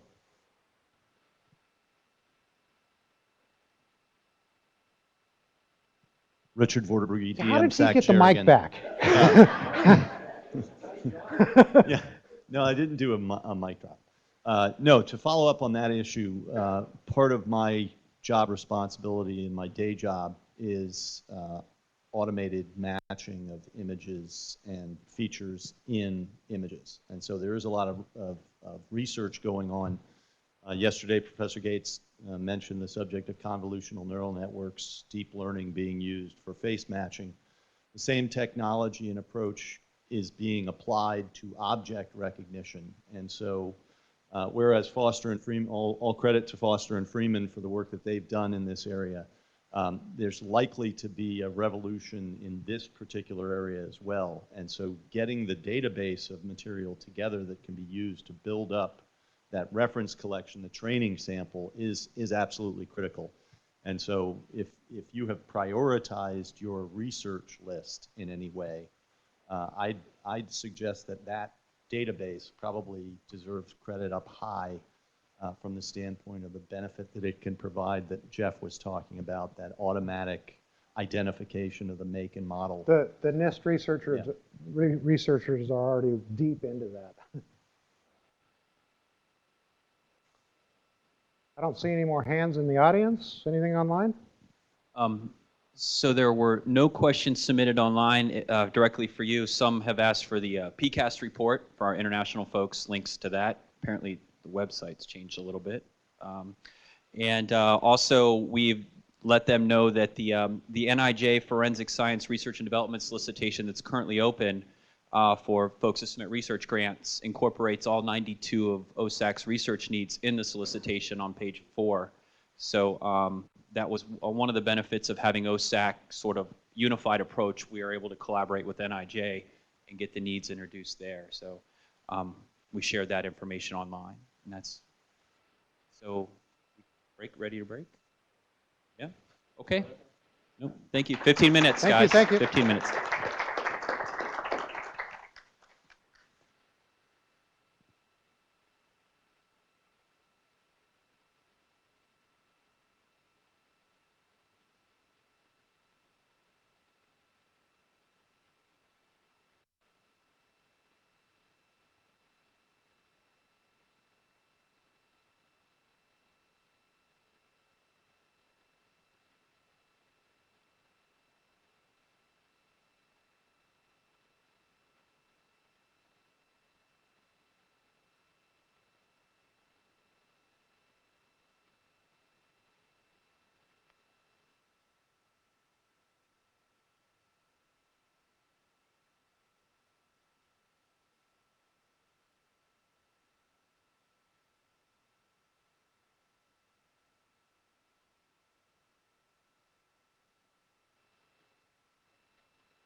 Good morning, ladies and gentlemen. We will be reconvening in 3 minutes.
Thank you, Austin. Like you said, my name is Rigo Vargas. I am the Question Document Section Chief of the Mississippi Forensic Laboratory in Biloxi, and I am also the chairman of the Forensic Document Examination Subcommittee of OSAC.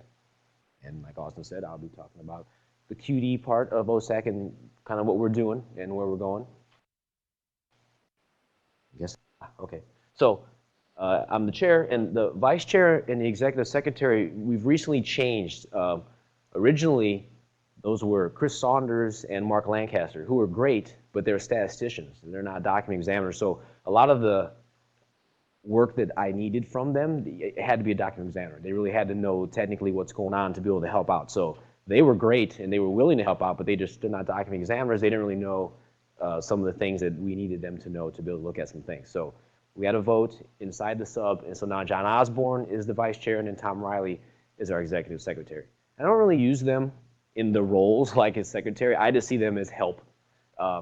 If something comes up, I need help, I just ask. You know, I know as far as the meetings go, the executive secretary will take the notes and do stuff like that, but I really use them for whatever I need. I will ask them to help me with something. These are regular members, but they're also liaisons to different parts of OSAC. So you see Mark Goff is our CAVI liaison, and then Peter Teitel, he is the quality assurance liaison, and David Parrott is for legal resource committee, and then Dr. Merlino is for the human factors.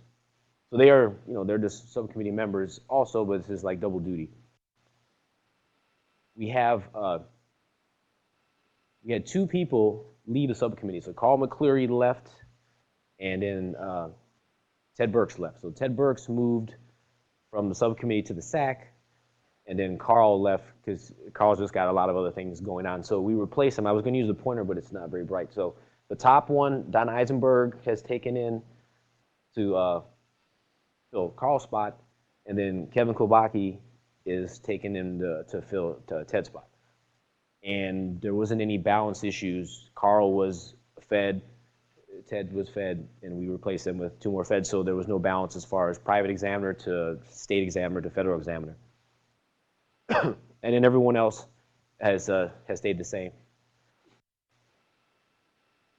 One thing to throw in there, I didn't list the affiliates, but we do have 4 affiliates that, well, we had 4, that were very, very involved. The only reason they weren't regular members is because they're international, and so they would have been, but right now, international people aren't allowed to be regular members. But that would be Michelle Novotny, she's a document examiner in Australia, and Jonathan Morrison, he's a document examiner in Scotland. And then, they're not up here, so I apologize, but I wanted to mention them. Brent Ostrom, he's a document examiner in Canada. And then one that we unfortunately lost, Dr. Brian Found, was a document examiner in Australia. He passed away last year. And if you don't know him and what he's done in the QD field, it's like Apple losing Steve Jobs. He's irreplaceable mind. He's a very brilliant mind, but you know, we have to move on, and I wanted to mention that. So the 3 affiliates are very, very much involved. They've been to every meeting so far, but like I said, they're not regular members because they live out of the country, so that's not allowed. So, as you've heard a couple times already today, the physics pattern encompasses the other 4 disciplines plus question documents. The guys that we're working on right now, you have the minimum training requirements, and just like Matt said, they're all listed, but I'm going to go over each one in more detail, so I won't spend a lot of time on this slide here. First one, the minimum training requirements. It was an ASTM. For those who don't know,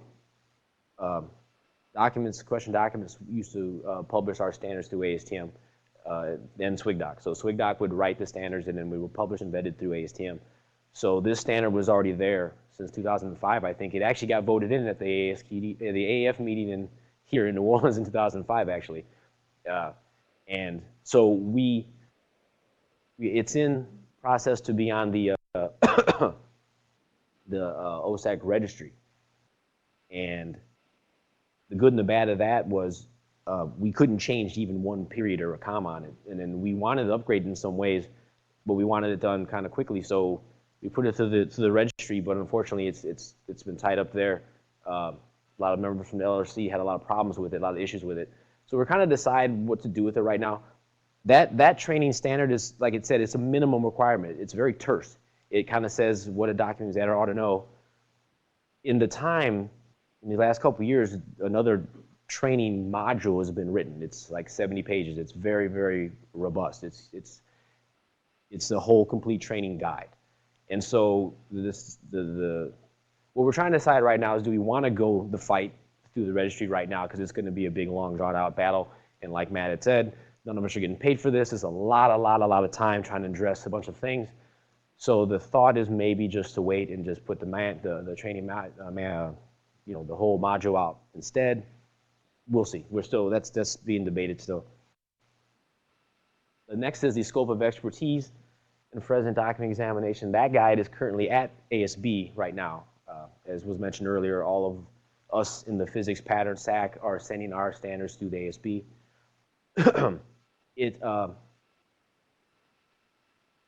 We had like 22 standards already written in ASTM. And so we are already really accustomed to a certain way.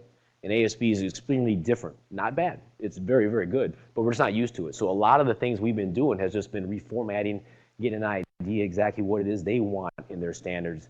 Oh, am I doing that? It moved. I didn't.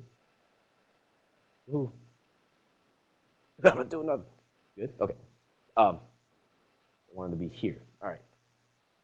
So anyway, it's been here for a couple months right now, and we've been working on it. And so many changes. Like, it's very important at the ASB to work with the task group that wrote that standard inside the OSAC.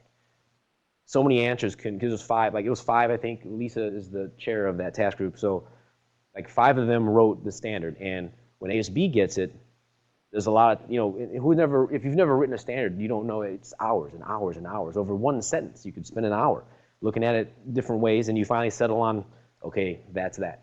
Well, then it goes to ASB, and they look at it, and they're like, oh, what's this sentence is crazy, and they just change it. And they have no idea the amount of hours that went in. So it's good to have people who wrote it to be there to say, why did you write this that way? And they can jump in and go, let me tell you why. And then it can be resolved. So and ASB has been really, really good at allowing us to have the OSAC members involved on the conference calls and stuff like that.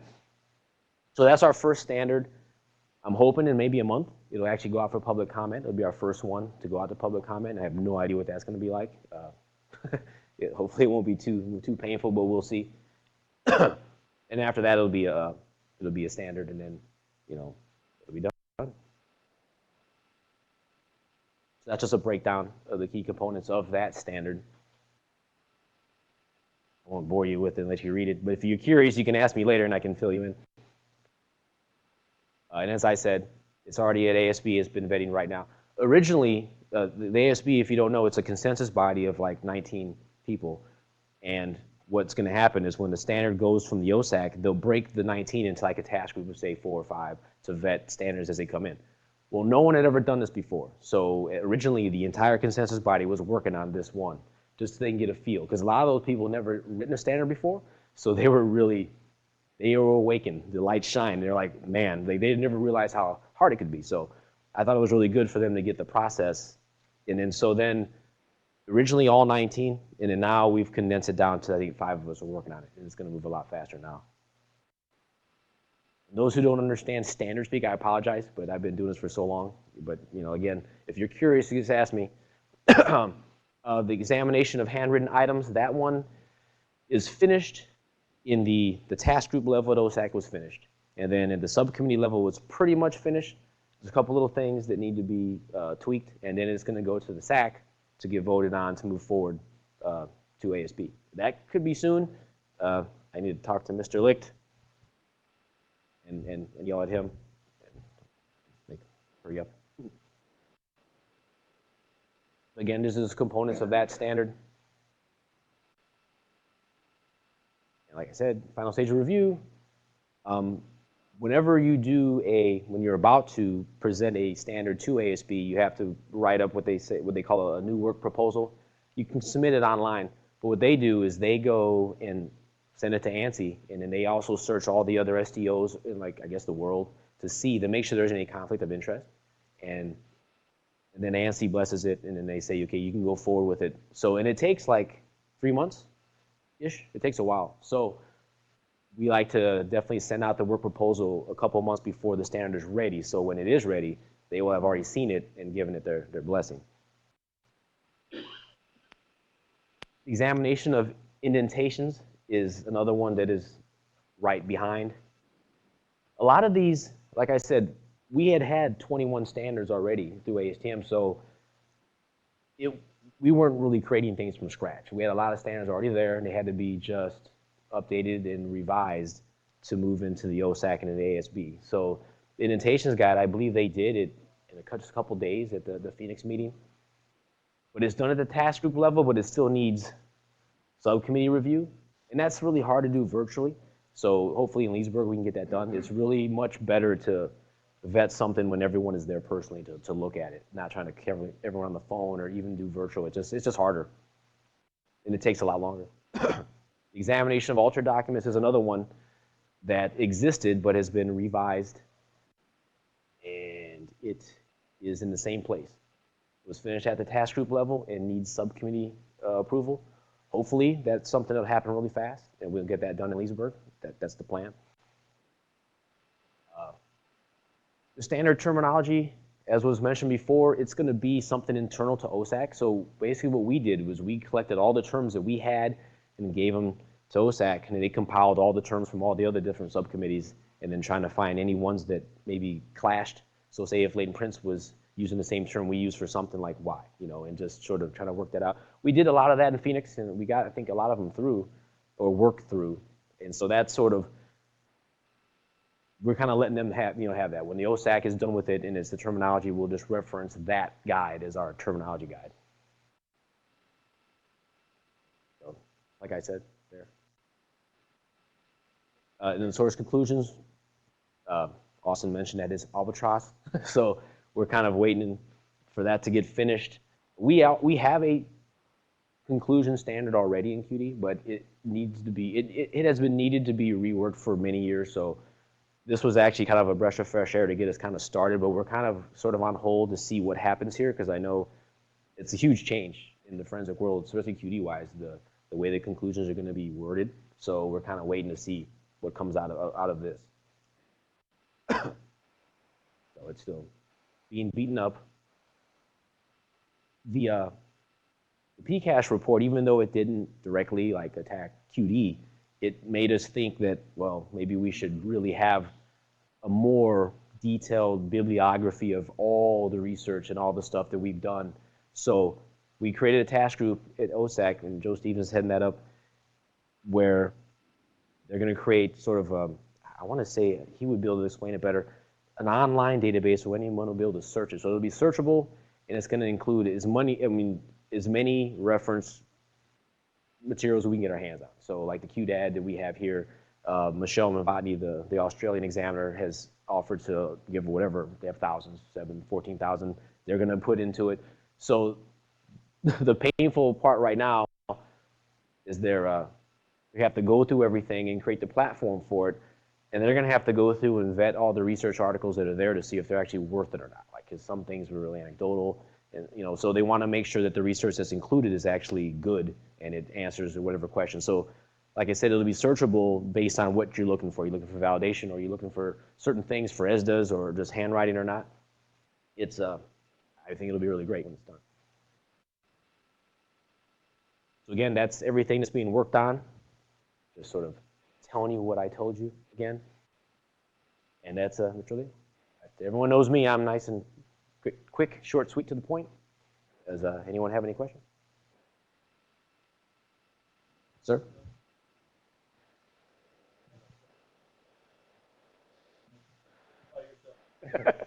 Richard Vorderbrugge.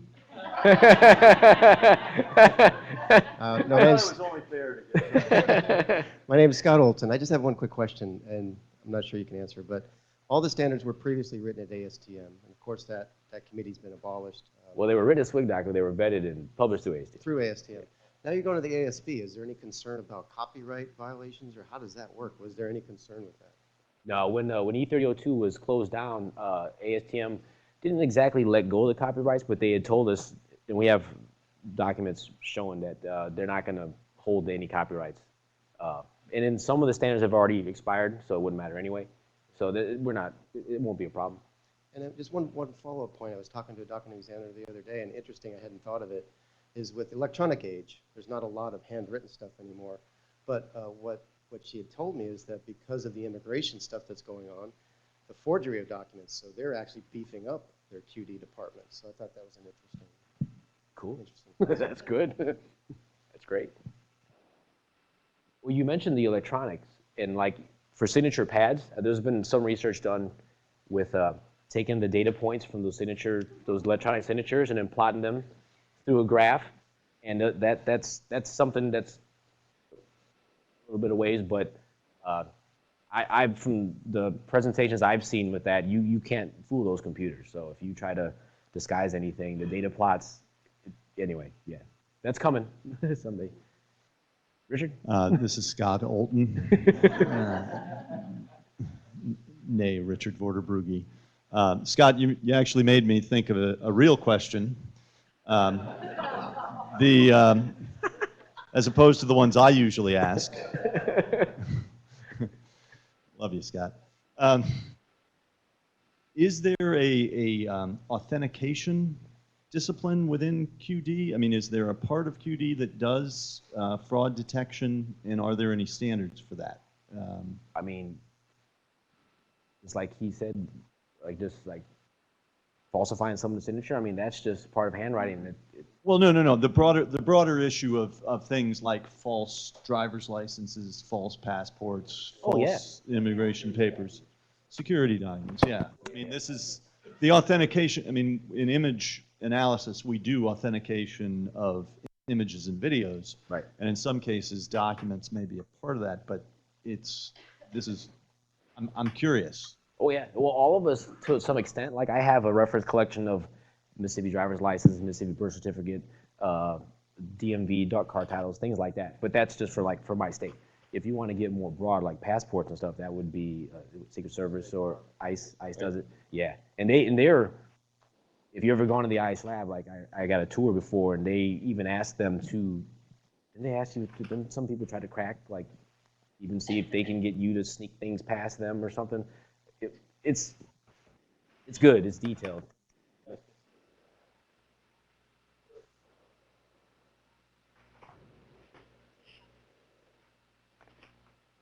Oh, go ahead, Andy. Hi, my name is Andrew Solner.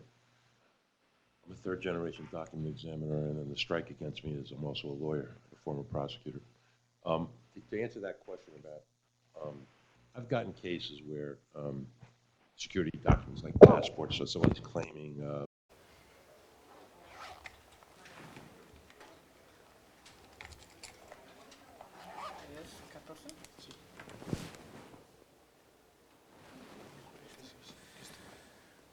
buenos días a todos, siendo 14 de febrero de 2017 a las 9:46 de la mañana damos inicio a la audiencia de que trata el artículo 86 de la ley 1474 de 2011, presentándome inicialmente. Mi nombre es Jimmy Alexander García Urdaneta, quien dirigirá la presente audiencia en virtud de la delegación que me hiciera el presidente de la agencia a través de la resolución 465 de 2016.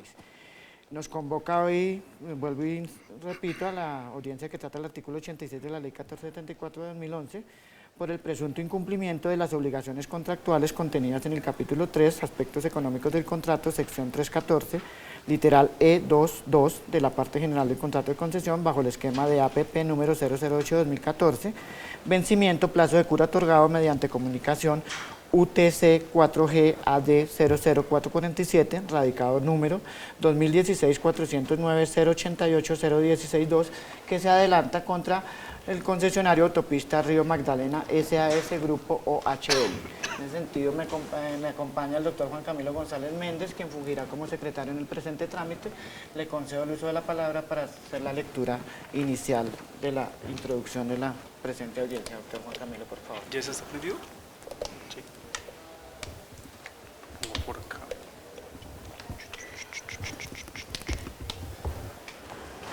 A los 14 días del mes de febrero de 2017, siendo las 9:46 de la mañana, en las instalaciones de la Agencia Nacional de Infraestructura, el doctor Jimmy Alexander García Urdaneta, en su condición de experto G3, grado 8, del Grupo Interno de Defensa Judicial, conforme a resolución 465 de 2016, por el medio del cual se le delega el trámite de los procedimientos administrativos sancionatorios a cargo de la Gerencia de Defensa Judicial y con base en las facultades previstas en la resolución 1452 de 2013, por medio del cual se crean nuevamente unos grupos internos de trabajo en las dependencias de la estructura orgánica de la agencia, que en su artículo 12, numeral 7, establece como función del coordinador del Grupo Interno de Defensa Judicial iniciar, tramitar y finalizar con el apoyo técnico y financiero del área correspondiente los procesos administrativos sancionatorios, incluidos aquellos para el ejercicio de potestades excepcionales, con el fin de elaborar los actos administrativos definitivos correspondientes a dicha función para la decisión del presidente de la agencia, así como lo contemplado en el anexo de resolución 528 de 2015, por la cual se adopta el manual específico de funciones y competencias laborales para los empleados de la planta de la agencia, que en sus páginas 46 y 47 define como función del gerente de gestión jurídica, igualmente la función de iniciar, tramitar y finalizar con el apoyo técnico y financiero del área correspondiente los procesos administrativos sancionatorios, incluidos aquellos para el ejercicio de las potestades excepcionales, con el fin de elaborar los actos administrativos definitivos correspondientes a dicha función para la decisión del presidente de la agencia. Y de conformidad con lo estipulado en el artículo 86 de la Ley 474 de 2011, según citación remitida a las partes con oficio radicado ANI 2017-701, 002644-1 de 31 de enero de 2017 con los respectivos anexos, para llevar a cabo la audiencia establecida en dicha norma jurídica, se hace apertura de la misma y se procede a su instalación, y se designa como secretario ad hoc a Juan Camilo González, abogado de la Gerencia de Defensa Judicial de la ANI. A la audiencia hacen presentes por parte del contratista, Sociedad Autopista Río Magdalena SAS, Grupo OHL, la abogada principal, apoderada principal, abogada Adriana Nieto Laverde, identificada con la cédula 1020-722-344 y tarjeta profesional 197-277 del Consejo de la Judicatura, según poder otorgado por el gerente de la concesionaria, que se aporta en un folio. El despacho procederá a reconocer personería para actuar. Por parte de los garantes, Liberty Seguro S.A., apoderado Jorge Manuel Delgado Rocha, identificado con la cédula 79-556-308 y tarjeta profesional 114-851 D1 del Consejo de la Judicatura, como apoderado de Liberty, según poder otorgado por la representante legal para asuntos judiciales de la compañía aseguradora, que se aporta en 5 folios con anexos, y el despacho procederá a reconocerle personería. Igualmente, el doctor Jorge Manuel Delgado Rocha es el apoderado de Seguros Generales Suramericana, según escritura pública número 1432, de fecha 01 de diciembre de 2015, en donde el representante legal Juan Fernando Uribe Navarro de la compañía aseguradora otorga poder especial amplio y suficiente, que se aporta en 5 folios. El doctor Jorge Manuel Delgado Rocha también actúa como apoderado de Seguros Comerciales Bolívar S.A., según sustitución de poder otorgado por María Fernanda Muñoz Saavedra, apoderada general de la compañía, aseguradora que se aporta 9 folios y el despacho procederá a reconocerle personería. Por parte de la Interventoría, Unión Temporal Concesionarios 4G, asiste la subdirectora jurídica de la Interventoría, Ángela Patricia Verdugo León, identificada con la cédula 52086326 y tarjeta profesional 106-096D1.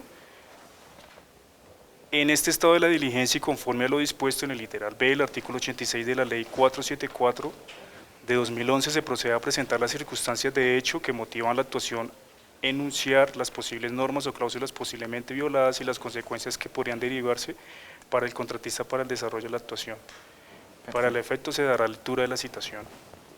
Perfecto. Para efectos del audio, aunque ustedes ya conocen el documento, la citación a la presente audiencia, entonces para el efecto del audio leeremos los capítulos 1 a 5 de la citación. Primero, hechos que soportan la citación. La Agencia Nacional de Infraestructura y el concesionario Autopista Río Magdalena SAS Grupo OHL suscribieron el 10 de diciembre de 2014 el contrato de concesión número 008-2014, cuyo objeto consiste en los estudios y diseños definitivos, financiación, gestión ambiental, predial y social, construcción, mejoramiento, rehabilitación, operación, mantenimiento y reversión de la concesión autopista al Río Magdalena 2 del proyecto Autopistas para la Prosperidad. Segundo, el capítulo tercero del contrato de concesión número 008-2014, correspondiente a los aspectos económicos del contrato, en la sección 314, abro comillas, cuentas y subcuentas del patrimonio autónomo, cierro comillas, que contiene el literal E, comillas, cuenta proyecto, estableció lo siguiente. 2. Los recursos disponibles en esta cuenta proyecto se destinarán única y exclusivamente a la atención de todos los pagos, costos y gastos a cargo del concesionario que se deriven de la ejecución del presente contrato, salvo que dichos pagos deban hacerse con cargo a otra de las cuentas o subcuentas de acuerdo con lo previsto en este contrato, incluyendo, pero sin limitarse a, cierro comillas. Segundo, atender, comillas, atender los gastos del patrimonio autónomo tales como los impuestos que se causen con ocasión de la suscripción y ejecución del contrato de fiducia mercantil y la comisión fiduciaria. Tercero, a través de oficio identificado con el radicado 2014-409-062-742 del 17 de diciembre de 2014, el concesionario Autopista Río Magdalena SAS Grupo OHL comunicó la fiducia escogida para hacerse cargo del manejo de los recursos del proyecto y remitió copia del contrato de fiducia. Cuarto, mediante el radicado 2014-308-025-323-1 del 24 de diciembre de 2014, la Agencia Nacional de Infraestructura presentó observaciones a la minuta remitida a través del documento mencionado en el numeral anterior. En este oficio se indicó que frente al gravamen de los movimientos financieros que corresponde a un impuesto del orden nacional de carácter permanente establecido por el Decreto Legislativo 2331 de 1998, el mismo debía ser asumido por el concesionario. Por lo tanto, todas las cláusulas que hacen alusión al GMF deberían cambiarse en cuanto a su redacción, incluyendo el siguiente texto, abro comillas.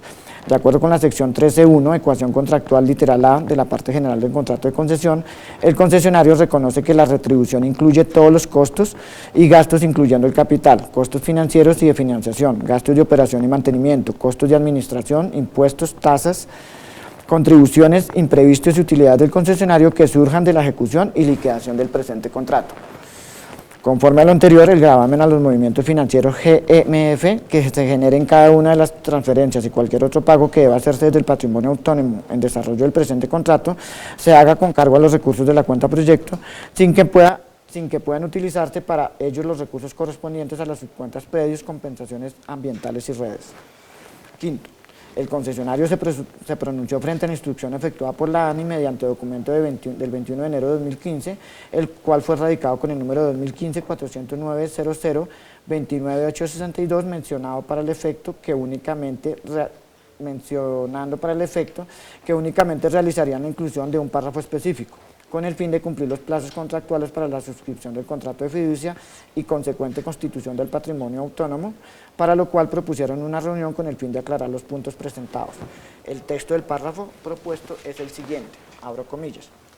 Parágrafo. El impuesto de las transacciones financieras o gravámenes a los movimientos financieros que se originen en virtud de los pagos que deban realizarse desde cada una de las subcuentas en ejecución del objeto del presente contrato será descontado de los recursos de la subcuenta desde la cual se origine la respectiva operación, cierro comillas. De igual forma, el concesionario solicitó a la agencia requerir únicamente la inclusión del parágrafo transcrito. Sexto, mediante oficio radicado en la agencia bajo el número bajo el número 2015-409-0043-882 del 28 de enero de 2015, el concesionario informó a la entidad la suscripción del contrato de fiducia y constitución del patrimonio autónomo y fondeo de cuentas y subcuentas, indicando que el 22 de enero de 2015, en reunión con los funcionarios de la ANI, se había discutido la versión definitiva del contrato de fiducia y, por tanto, definiéndose así los términos de la misma. Séptimo, la interventoría del proyecto mediante escrito radicado en la ANI con número 2016-409-08-801-62 del 29 de septiembre de 2016 manifestó que el concesionario hizo caso omiso a los requerimientos de la entidad frente a la modificación de la cláusula relativa a los gastos que deben efectuarse en virtud del GMF. Octavo, el 10 de julio de 2015, mediante oficio con radicado número 2015-704-015-151.1, la Agencia Nacional de Infraestructura elevó requerimiento formal al concesionario para que diera cumplimiento a la obligación señalada en el contrato de concesión, sección 3.14, literal E2, numeral 2, y en el término de 10 días hábiles se modificará el contrato de fiducia en los términos expuestos, aclarando que el no acatamiento de la instrucción sería atendido como un incumplimiento contractual, mencionando que la obligación se encontraba de manera clara en el contrato de concesión. Noveno, mediante documento radicado en la agencia bajo el número 2015-409-046-171.2 del 29 de julio de 2015, el concesionario da respuesta al anterior requerimiento manifestando, entre otras cosas, lo siguiente, abro comillas. Tampoco comparte el concesionario la errónea afirmación que él mismo esté incurriendo en un incumplimiento contractual en la medida en que ninguna disposición del contrato de concesión exige que los montos que se causen en ocasión del GMF sean reembolsados con cargo a la cuenta proyecto. Se recuerda que el incumplimiento del contrato no puede ser imputado bajo potenciales interpretaciones, sino que este debe ser producto de obligaciones claras, expresas y exigibles que estén en desconocimiento, cierro comillas. Décimo, con oficio identificado con el radicado número 2016-409-049-201-2 del 14 de junio de 2016, la interventoría se pronunció señalando que, teniendo en cuenta que a la fecha se han elevado requerimientos con el fin de que el concesionario acatara la obligación de atender los gastos del patrimonio autónomo referentes al GMF, sin que los mismos hayan ejecutado la orden dictada por la ANI, y debido a que existe un incumplimiento contractual por parte del mismo, solicitan a esta entidad la no objeción al periodo de cura propuesto, que correspondió a 15 días calendario. 11. A través del radicado ANI 2016-300-018-624-1 del 27 de junio del 2016, la Agencia Nacional de Infraestructura se pronunció en el sentido de no objetar el periodo de cura solicitado por la interventoría. 12. Como consecuencia de lo anterior, mediante oficio radicado en esta agencia con el número 2016-409-056-532-2 del 6 de julio de 2016, la interventoría otorgó un periodo de cura al concesionario para que el mismo procediera a cumplir la obligación relacionada con la atención de los gastos del patrimonio autónomo, sección 3.14, literal E2, numeral 2 de la parte general del contrato de concesión. 13. Acto seguido, con escrito radicado en la ANI con número 2016-409-061-098-2 del 18 de julio de 2016, el concesionario dio respuesta al periodo de cura otorgado, manifestando que no es procedente continuar con el proceso sancionatorio y ratificó la posición expuesta anteriormente y presentó el borrador del otro sí propuesto. 14. Mediante radicado 2016-300-025-35-45-1, el 4 de agosto de 2016, la Agencia Nacional de Infraestructura solicitó a la interventoría validar el alcance del otro sí propuesto por el concesionario y emitir concepto para poder realizar la modificación del contrato de fiducia en los términos requeridos por la agencia.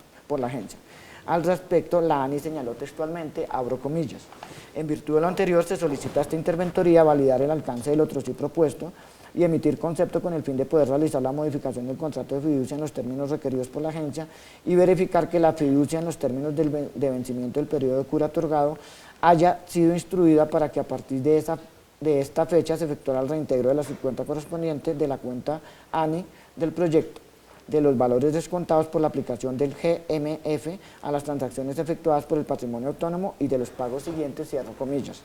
15.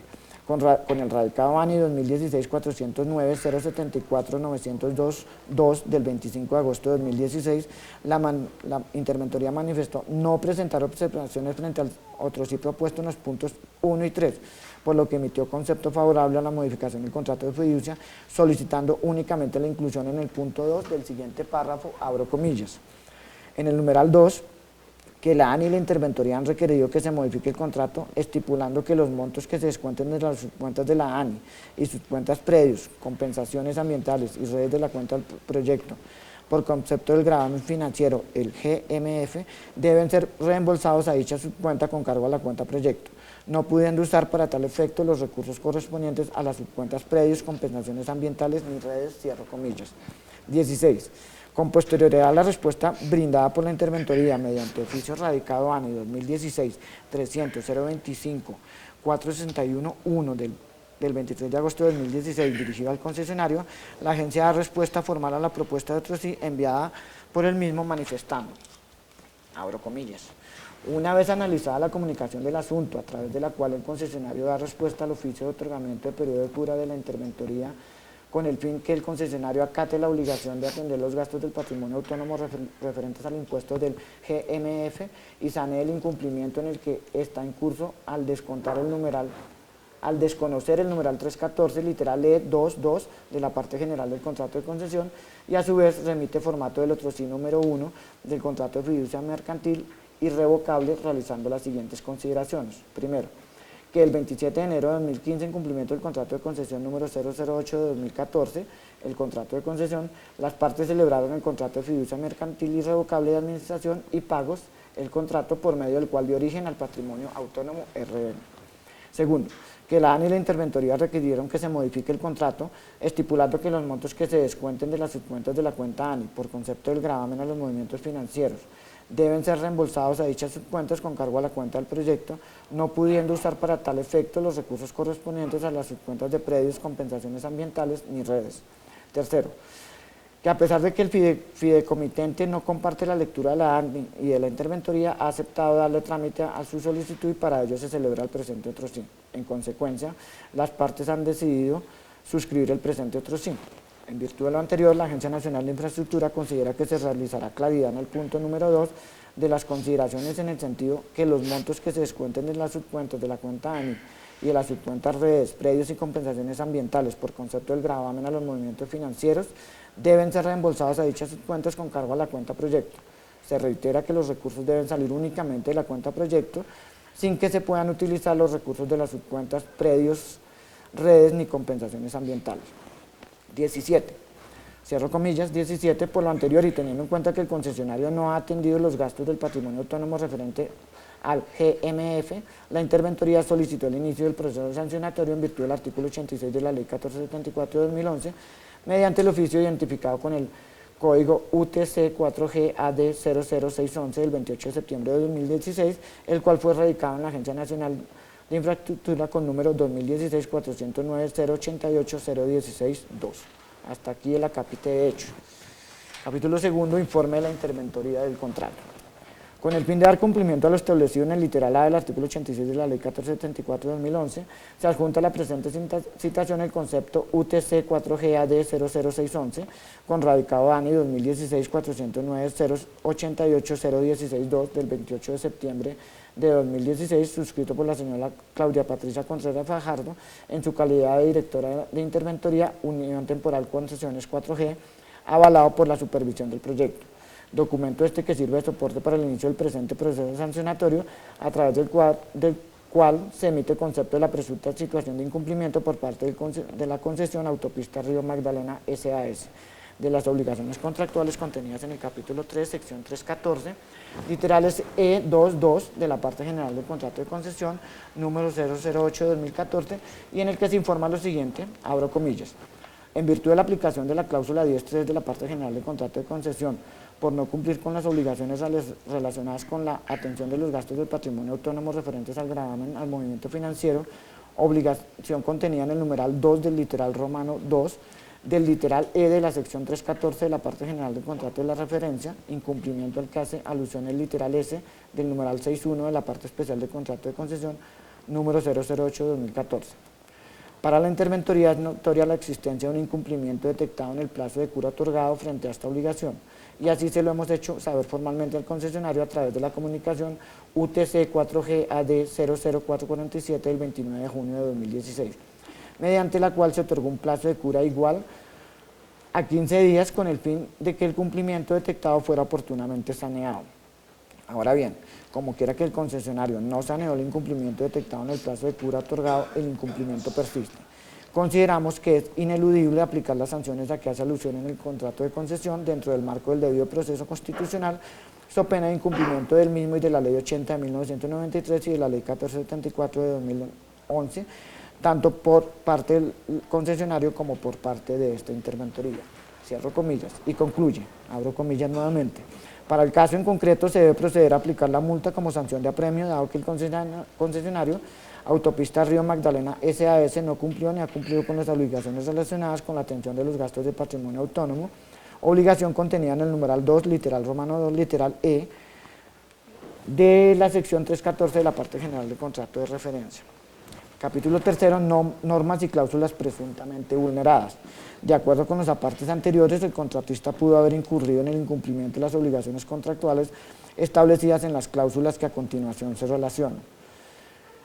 Primero, capítulo tercero, sección 314, numeral 2, literal 2 del literal E, sección 314, cuentas y subcuentas del patrimonio autónomo, dice así. Segundo, los recursos, romano 2, los recursos disponibles en esta cuenta proyecto se destinarán única y exclusivamente a la atención de todos los pagos, costos y gastos a cargo del concesionario que se deriven de la ejecución del presente contrato, salvo que dichos pagos deban hacerse con cargo a otras de las cuentas o subcuentas de acuerdo con lo previsto en este contrato, incluyendo pero sin limitarse a. Segundo, atender los gastos del patrimonio autónomo, tales como los impuestos que se causen con ocasión de la suscripción y ejecución del contrato de fiducia mercantil y la comisión fiduciaria. Capítulo cuarto de la citación, consecuencias que podrían derivarse en desarrollo de la actuación. La primera consecuencia que podría derivarse del procedimiento a seguir es la declaratoria de incumplimiento de la cláusula contractual indicada en el acápite anterior. La segunda consecuencia que podría derivarse del procedimiento a seguir es la imposición de multas de conformidad con lo establecido en el literal S, numeral 6.1, capítulo sexto, parte especial del contrato de concesión 008-2014 que establece, abro comillas, multa por incumplimiento de otras obligaciones del proyecto. Si el concesionario incumpliere alguna de las obligaciones contenidas en el contrato que no se encuentre incluida en las demás multas a que hace referencia a la presente cláusula, se causará una multa diaria de 7 salarios mínimos mensuales legales vigentes por cada día transcurrido a partir de la fecha prevista para el cumplimiento de la obligación correspondiente. Para efectos de lo señalado en la sección 10.2, literal D de la parte general, no habrá el término máximo de imposición, cierro comillas. En aplicación a ello y de acuerdo al informe presentado por la interventoría mediante el concepto identificado con código UTC 4G AD 00611 del 28 de septiembre de 2016, el cual fue radicado en esta agencia bajo el número 2016-409-088-016-2, el valor de la posible multa a imponer es el equivalente a 7 salarios mínimos mensuales legales vigentes, el cual se calcula a partir de la notificación del incumplimiento, es decir, por 120 días a partir del 29 de junio de 2016, teniendo como fecha de corte el 27 de octubre de 2016, por lo que el valor de la multa sería de 579.142.200 pesos moneda legal. Ahora bien, es de mencionar que el valor total de la multa se actualizará al día en el cual, mediante acto administrativo, de ser procedente, se imponga al concesionario la sanción a que diera lugar por el incumplimiento detectado y hasta la fecha en que efectivamente se cumpla la obligación.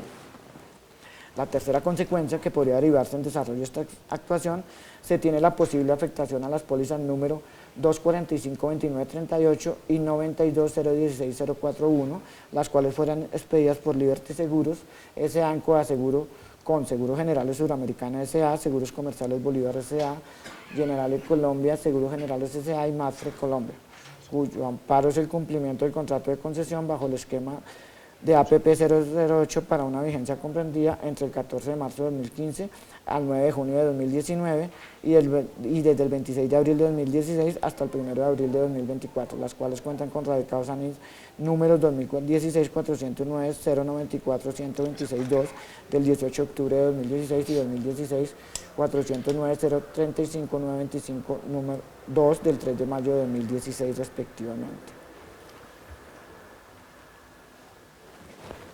Capítulo quinto, garantía de cumplimiento. En lo que se refiere a perjuicios derivados del incumplimiento de las obligaciones contenidas en el presente contrato, se afectará a las pólizas 245, 29, 38, 920, 16041, las cuales fueron expedidas por Liberty Seguros en coaseguro con Seguro General Sudamericana, Seguro Generales Bolívar, General de Colombia, Seguro General y Mafre Colombia, cuyo amparo es el cumplimiento del contrato de concesión bajo el esquema de APP 008 de 2014 para una vigencia comprendida entre el 14 de marzo de 2015 al 9 de junio de 2019 y desde el 26 de abril de 2016 hasta el 1 de abril de 2024, las cuales cuentan con radicados ANI número 2016-409-094-126-2 del 18 de octubre de 2016 y 2016-409-035-925 2 del 3 de mayo de 2016, respectivo amparo, constituido a favor de la Agencia Nacional del Sector.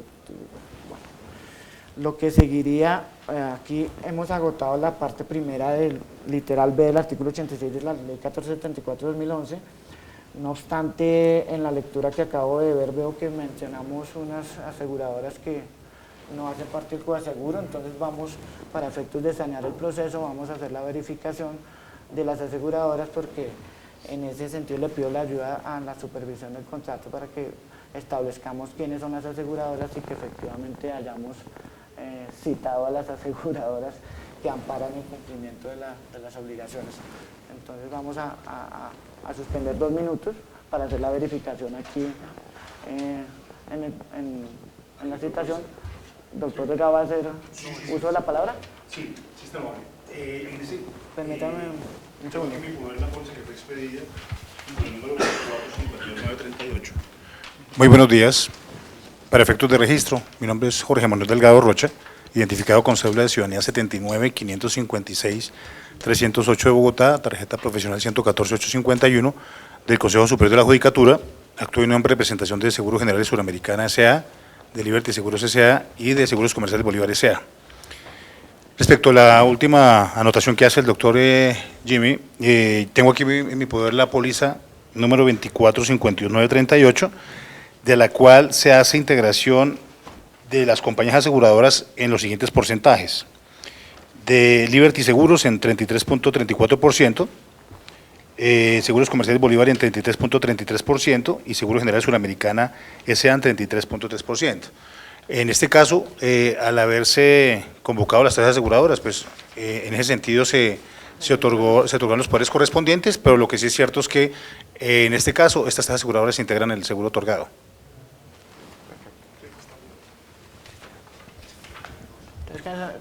Fue un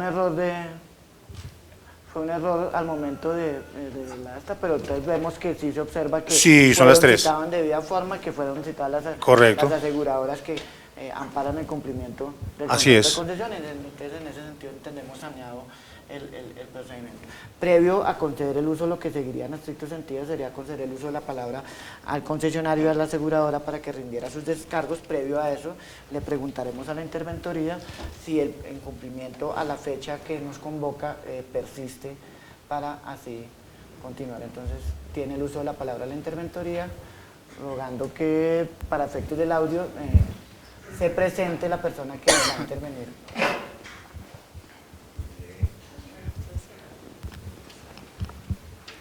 Buenos días, mi nombre es Sara Casado, subdirectora financiera de Interventoría. A la fecha persiste el requerimiento a la concesión de que sean reintegrados estos gastos de GMF a las subcuentas, tanto subcuentas ANI como a la subcuenta predios, compensaciones ambientales y de redes. Hasta el momento la concesión no ha dado esa instrucción a la fiduciaria. El otro sí, pues que está acá, se objetó, no han presentado la modificación de ese otro sí para que la fiduciaria proceda con ese reintegro de recursos a las subcuentas del proyecto. Perfecto, muchas gracias. ¿Me recuerda su nombre, doctora, por favor? Sara Casado.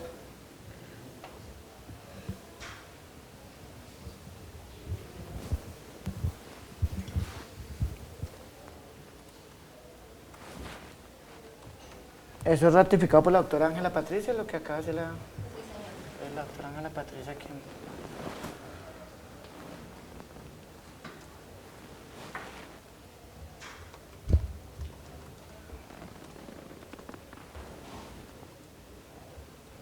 Muy bien. Entonces, en este sentido, en este estado de la diligencia, le concederemos el uso de la palabra inicialmente al concesionario. Doctora Adriana tiene el uso de la palabra para... Sí, buenos días. Una primera anotación es que entendemos que las palabras que acaba de mencionar la interventoría son una ratificación del escrito ya presentado, por cuanto no vemos que se haya evidenciado que tuvieran poder para actuar en nombre de la interventoría. En todo caso, pues, como por tratarse de una ratificación, procedemos con nuestros descargos. Lo primero es que el concesionario, tal como lo ha manifestado en reiteradas oportunidades, insiste en que no está de acuerdo con el incumplimiento alegado y en consecuencia considera que no ha estado ni está en incumplimiento. Se mantiene en la argumentación rendida y en la posición efectuada a los alegatos tanto de la ANI como de la interventoría, respecto de los cuales, entre otras, no ha recibido respuesta de fondo. En consecuencia, para el concesionario es claro que no existe un fundamento ni legal, ni fáctico, ni contractual que justifique la imposición de la multa que se invoca y que, entre otras, es el motivo de la presente audiencia.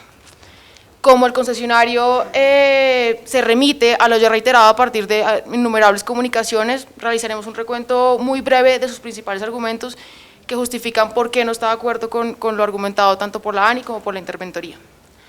Estas dos entidades, ANI e interventoría, fundamentan el incumplimiento en una obligación inexistente. El contrato en sí no exige ni regula en ninguno de sus apartes el reembolso del GMF. Por tanto, se está alegando y se está solicitando un reintegro que el contrato en sí no lo regula ni lo prevé. Este comportamiento desconoce en sí el contrato de concesión, no solo porque el reembolso no está determinado ni regulado, sino porque, por las siguientes consideraciones.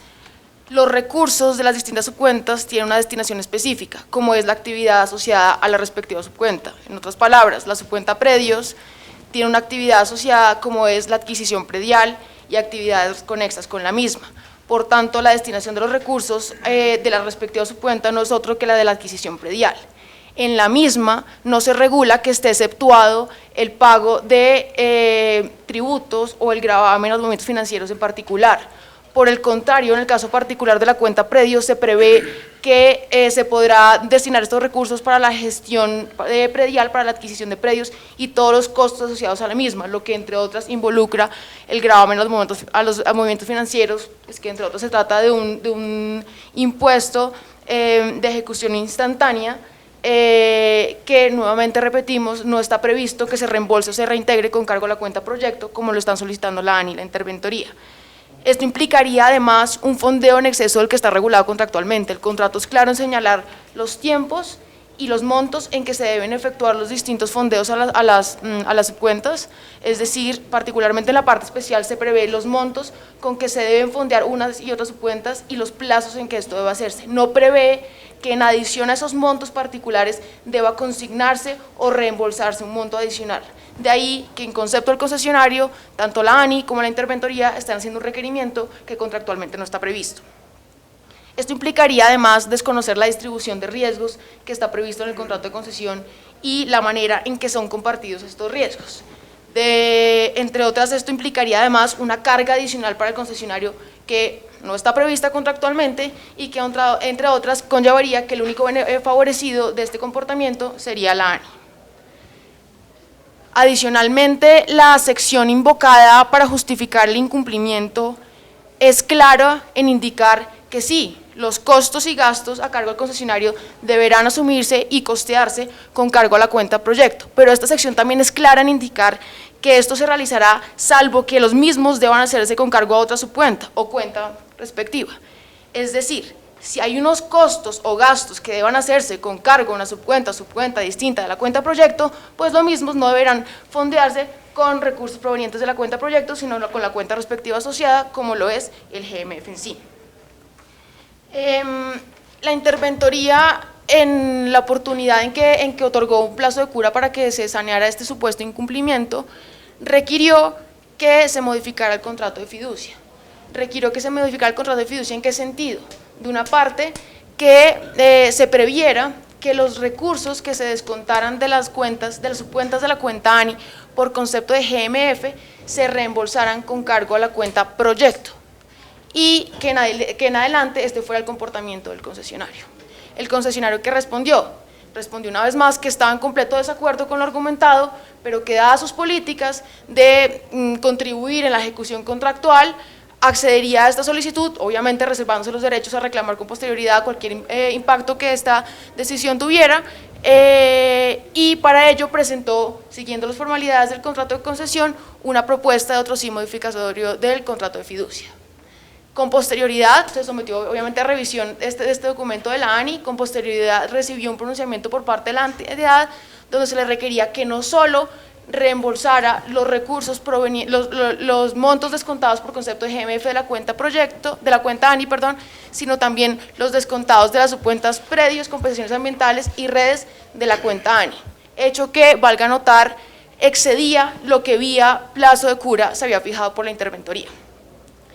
La sociedad concesionaria respondió a este requerimiento oponiéndose al cambio de la postura ANI e interventoría. Valga una anotación acá, esta comunicación de respuesta no está citada dentro del oficio, no está listada dentro del oficio citatorio a esta audiencia, ni dentro del material probatorio, ni dentro del recuento fáctico. Para el concesionario es claro que la presentó y que en consecuencia debe involucrar el material probatorio y el análisis que sustentó la posición tanto de la interventoría como de la ANI. A pesar de todo lo anterior, como lo ha manifestado el concesionario en reiteradas ocasiones, y no estando de acuerdo con los requerimientos de la ANI y la interventoría, considerando que se está sustentando el requerimiento en obligaciones existentes, y a pesar de que esta audiencia se fundamenta en un plazo de cura otorgado únicamente para modificar el otro sí en cuanto al reembolso de los descuentos que se causaran por GMF de la cuenta ANI, más no de las cuentas redes, compensaciones ambientales y predios de la cuenta proyecto, el concesionario, reservándose todos los derechos a reclamar con posterioridad los impactos que esta decisión determine o causen, le solicita a la ANI y a la interventoría un plazo prudencial para presentar un otro sí modificatorio regulando el reembolso de los costos que se generen por GMF, tanto de la cuenta ANI como de la cuenta proyecto, asociados obviamente a las subcuentas únicamente predios, compensaciones ambientales y redes. Con posterioridad a ello solicita que obviamente se someta a revisión este otro sí por parte de la interventoría de la ANI, que se conceda adicionalmente un plazo para modificar el contrato de fiducia y un plazo adicional para que se efectúen los reembolsos a partir de la fecha en que se modifique el contrato de fiducia y de ahí en adelante. Eso es todo por ahora. Sí, y antes de dar la palabra al apoderado de las aseguradoras, pues esto daría lugar a que se finalice el proceso sancionatorio. Doctor, por favor. Sí, muchas gracias. Muy buenos días. Como siempre, nosotros traemos nuestro escrito de complementario a la exposición que hacemos siempre. Qué pena, doctor. Previo a eso, ¿la doctora va a presentar por escrito, va a hacer alguna solicitud de pruebas? No, las solicitudes son Solo las que ya la... realizamos regularmente. Perfecto. Muchas gracias. Nosotros siempre hemos tenido la costumbre de allegar un documento, que sabemos que la audiencia es oral, sin embargo sirve este documento para que al momento de hacer el análisis y el estudio del caso, pues la entidad tenga a bien darle un recuento o una asistencia de este escrito. Por lo tanto, me referiré en algunos puntos que vale la pena mencionar en la audiencia respecto de la actuación administrativa que se adelanta el día de hoy.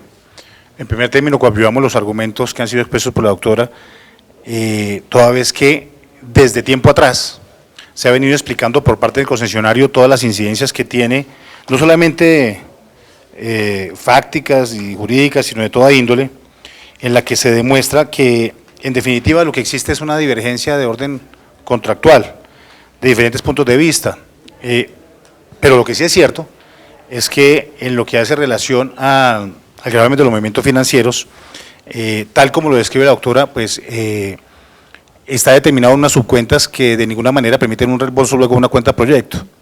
Nosotros en nuestro debate consideramos lo siguiente: En un primer capítulo hablamos de las consideraciones jurídicas que evidencian la flagrante violación al debido proceso. Todo ello pues, deviene del artículo 29 de la Constitución Política, donde pues, se determinan unas formas no solamente judiciales, sino también administrativas, para adelantar este tipo de audiencias y que, pues, obvias razones, pues, de la ley 1474 se desprende el artículo 86, que en este caso, nuevamente nos encontramos en una situación en la que ya las aseguradoras hemos sido, digamos que recurrentes, al verse que en muchas de las actuaciones administrativas, esas divergencias contractuales las imputan como incumplimiento cuando lo que existe es una diferencia de conceptos. Esta diferencia de conceptos está determinada por el propio contrato que debe dirigirse al juez natural o en otro caso una amigable composición, pero de ninguna manera diríamos que la entidad, en este caso la ANI, podría dirimir el conflicto siendo juez y parte. Esto es una discusión que se ha venido, digamos que zanjando desde hace mucho tiempo atrás, doctor Jimmy, en el cual nosotros decimos que en este tipo de actuaciones pues es el juez del contrato el que decide, porque lo que vemos es una diferencia de la óptica que tiene la interventoría y la entidad respecto del contratista, porque lo que sí es cierto es que de ninguna manera aparece que estos reembolsos deban realizarse, ni en ninguna parte del contrato ni en sus apéndices aparece. Luego, pues en este sentido, creemos que existe una violación al debido proceso. Esa discusión también la hemos tenido respecto de si amerita una nulidad, y hemos tenido también la discusión de que es un acto de trámite. Este tipo de nulidades que nosotros presentamos, en este caso, por ejemplo, en la falta de competencia que tiene la entidad para dirimir un conflicto de orden contractual y con base, digamos que en unos supuestos, porque no es claro o no está determinado en el contrato que estos reembolsos tengan que efectuarse. Entonces, en ese sentido, nosotros acudimos a algunas menciones que ha hecho el concesionario en diferentes escritos, uno de 21 de enero de 2015 y otro de 29 de julio de 2017, donde presenta claramente esta situación. Voy a hacer mención solamente de uno, porque la verdad es que son muchos los puntos del contratista ha expuesto esto. Aquí abro comillas en el escrito del 29 de julio de 2017, en el radicado número 2015-409-046171-2, en el cual el concesionario dice lo siguiente, abro comillas: en este punto resulta importante recordar que la verdadera discusión gira alrededor de la presunta obligación del concesionario de reintegrar los valores derivados del pago de GMF, efectuado con recursos de cada una de las subcuentas de la ANI. La discusión no es si desde las subcuentas deba pagarse o no costos derivados del GMF. Así se evidencia en el requerimiento de la ANI al advertir: 1. Se instruye a la fiduciaria para que efectúe el reintegro a la subcuenta correspondiente de la cuenta ANI del proyecto de los valores descontados por la aplicación del GMF. 2. En adelante, cada vez que se efectúe el pago del GMF con cargo a alguna cuenta de la ANI, se reintegra el valor descontado inmediatamente. Es decir, la propia ANI reconoce de manera contradictoria lo que se explica en la comunicación del asunto, que desde dichas subcuentas debe pagarse el GMF, pero pretende imponer una obligación, subrayo aquí, no pactada en el contrato de concesión, consistente en que el concesionario aporte recursos adicionales a los establecidos en la parte especial para así, entre comillas, reintegrar los costos derivados del impuesto GMF. Por tanto, respetuosamente no compartimos la interpretación a toda luz cerrada de la ANI, la cual pretende imponer cargas económicas superiores a las pactadas por las partes sin sustento contractual alguno. Cierro comillas. Yo que simplemente basta repasar este memorial o este radicado de 29 de julio de 2017 para poder profundizar en este tema y ver que en definitiva el concesionario tiene la razón en sus exposiciones.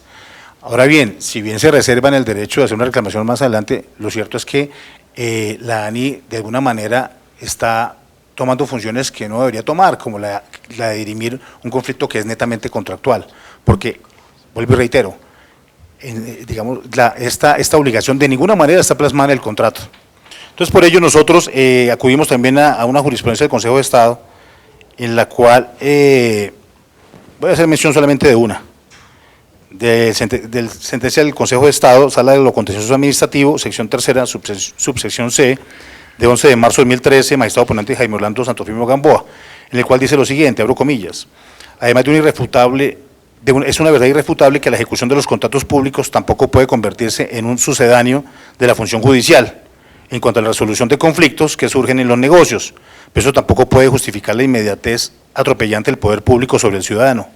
No es sencillo precisar lo que se debe lograr, pero está claro que se tiene que alcanzar un justo medio entre el derecho y las formas propias de cada juicio. Artículo 29, con los principios de economía, celeridad y eficacia. Cierro comillas. ¿Qué nos dice aquí el Consejo de Estado?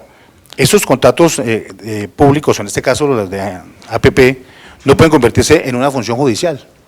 Esto, ante todo, tiene que tener unas formas propias en las cuales se diriman este tipo de conflictos y que no pueden convertirse en una actuación administrativa sancionatoria, so pena de imponerle cargas económicas mucho más gravosas al contratista, en este caso los concesionarios.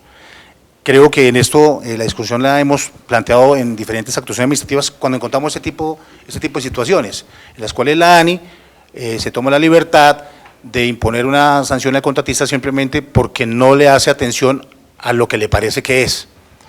Y es mucho más grave cuando en las formas propias que se determinan en este tipo de actuaciones administrativas también debe determinarse una culpa del contratista o un dolo con base en las cláusulas que supuestamente han sido incumplidas.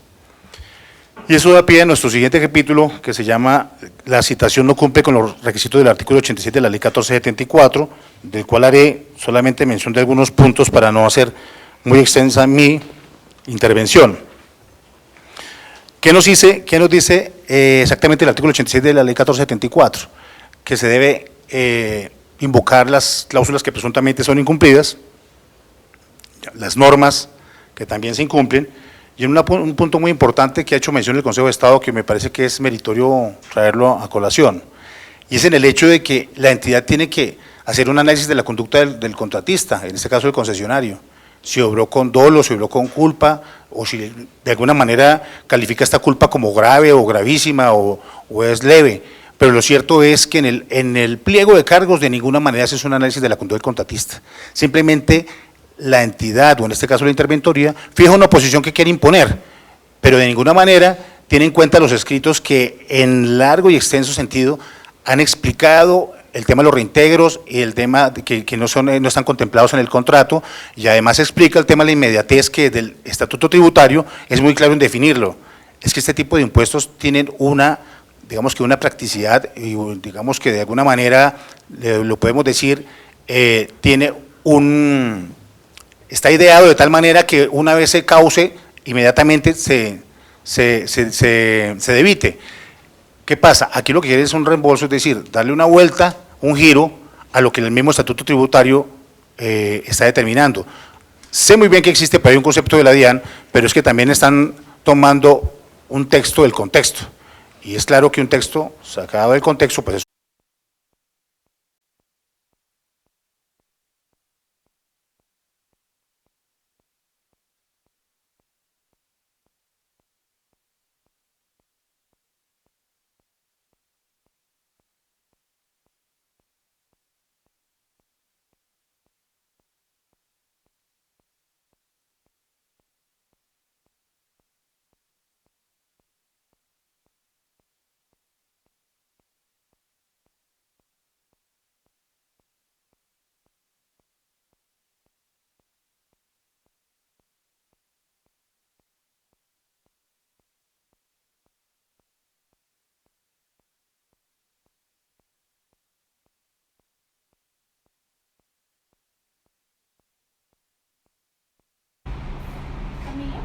¿Necesitas algo más aparte de las pilas? Pilas de...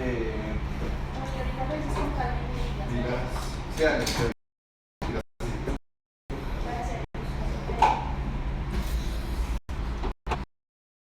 no, mire que ese no me lo mató. Sí, solamente desde estudio. Sí. Entonces, espere, voy a transmitir aquí por inglés. No, sí, por inglés. Voy a poner uno. Otro, sí. Mire, más joven, chico, para lo de por venir. Día de los actos.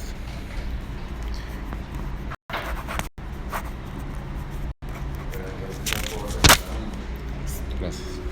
¿Te entregas a...? Pues sí. Lo voy a dejar listo para que se refresque. Listo, ya usted negro. Muy de día de eventos. A ver qué pasa.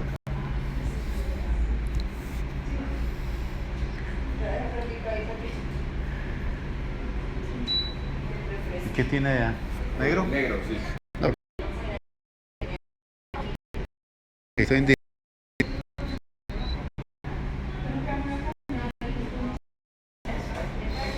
y sigue la anterior.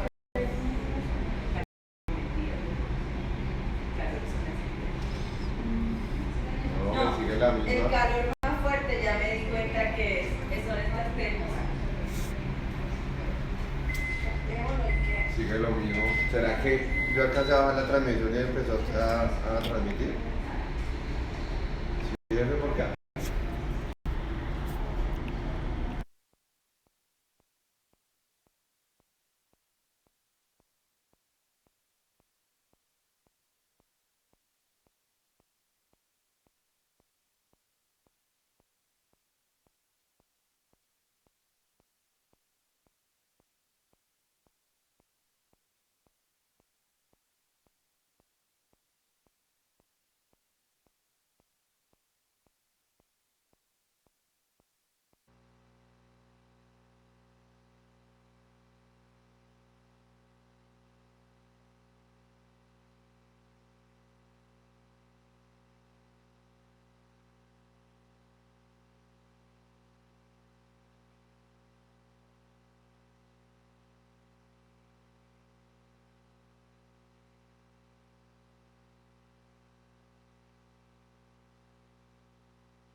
Unos llaman sin mirar el tiempo.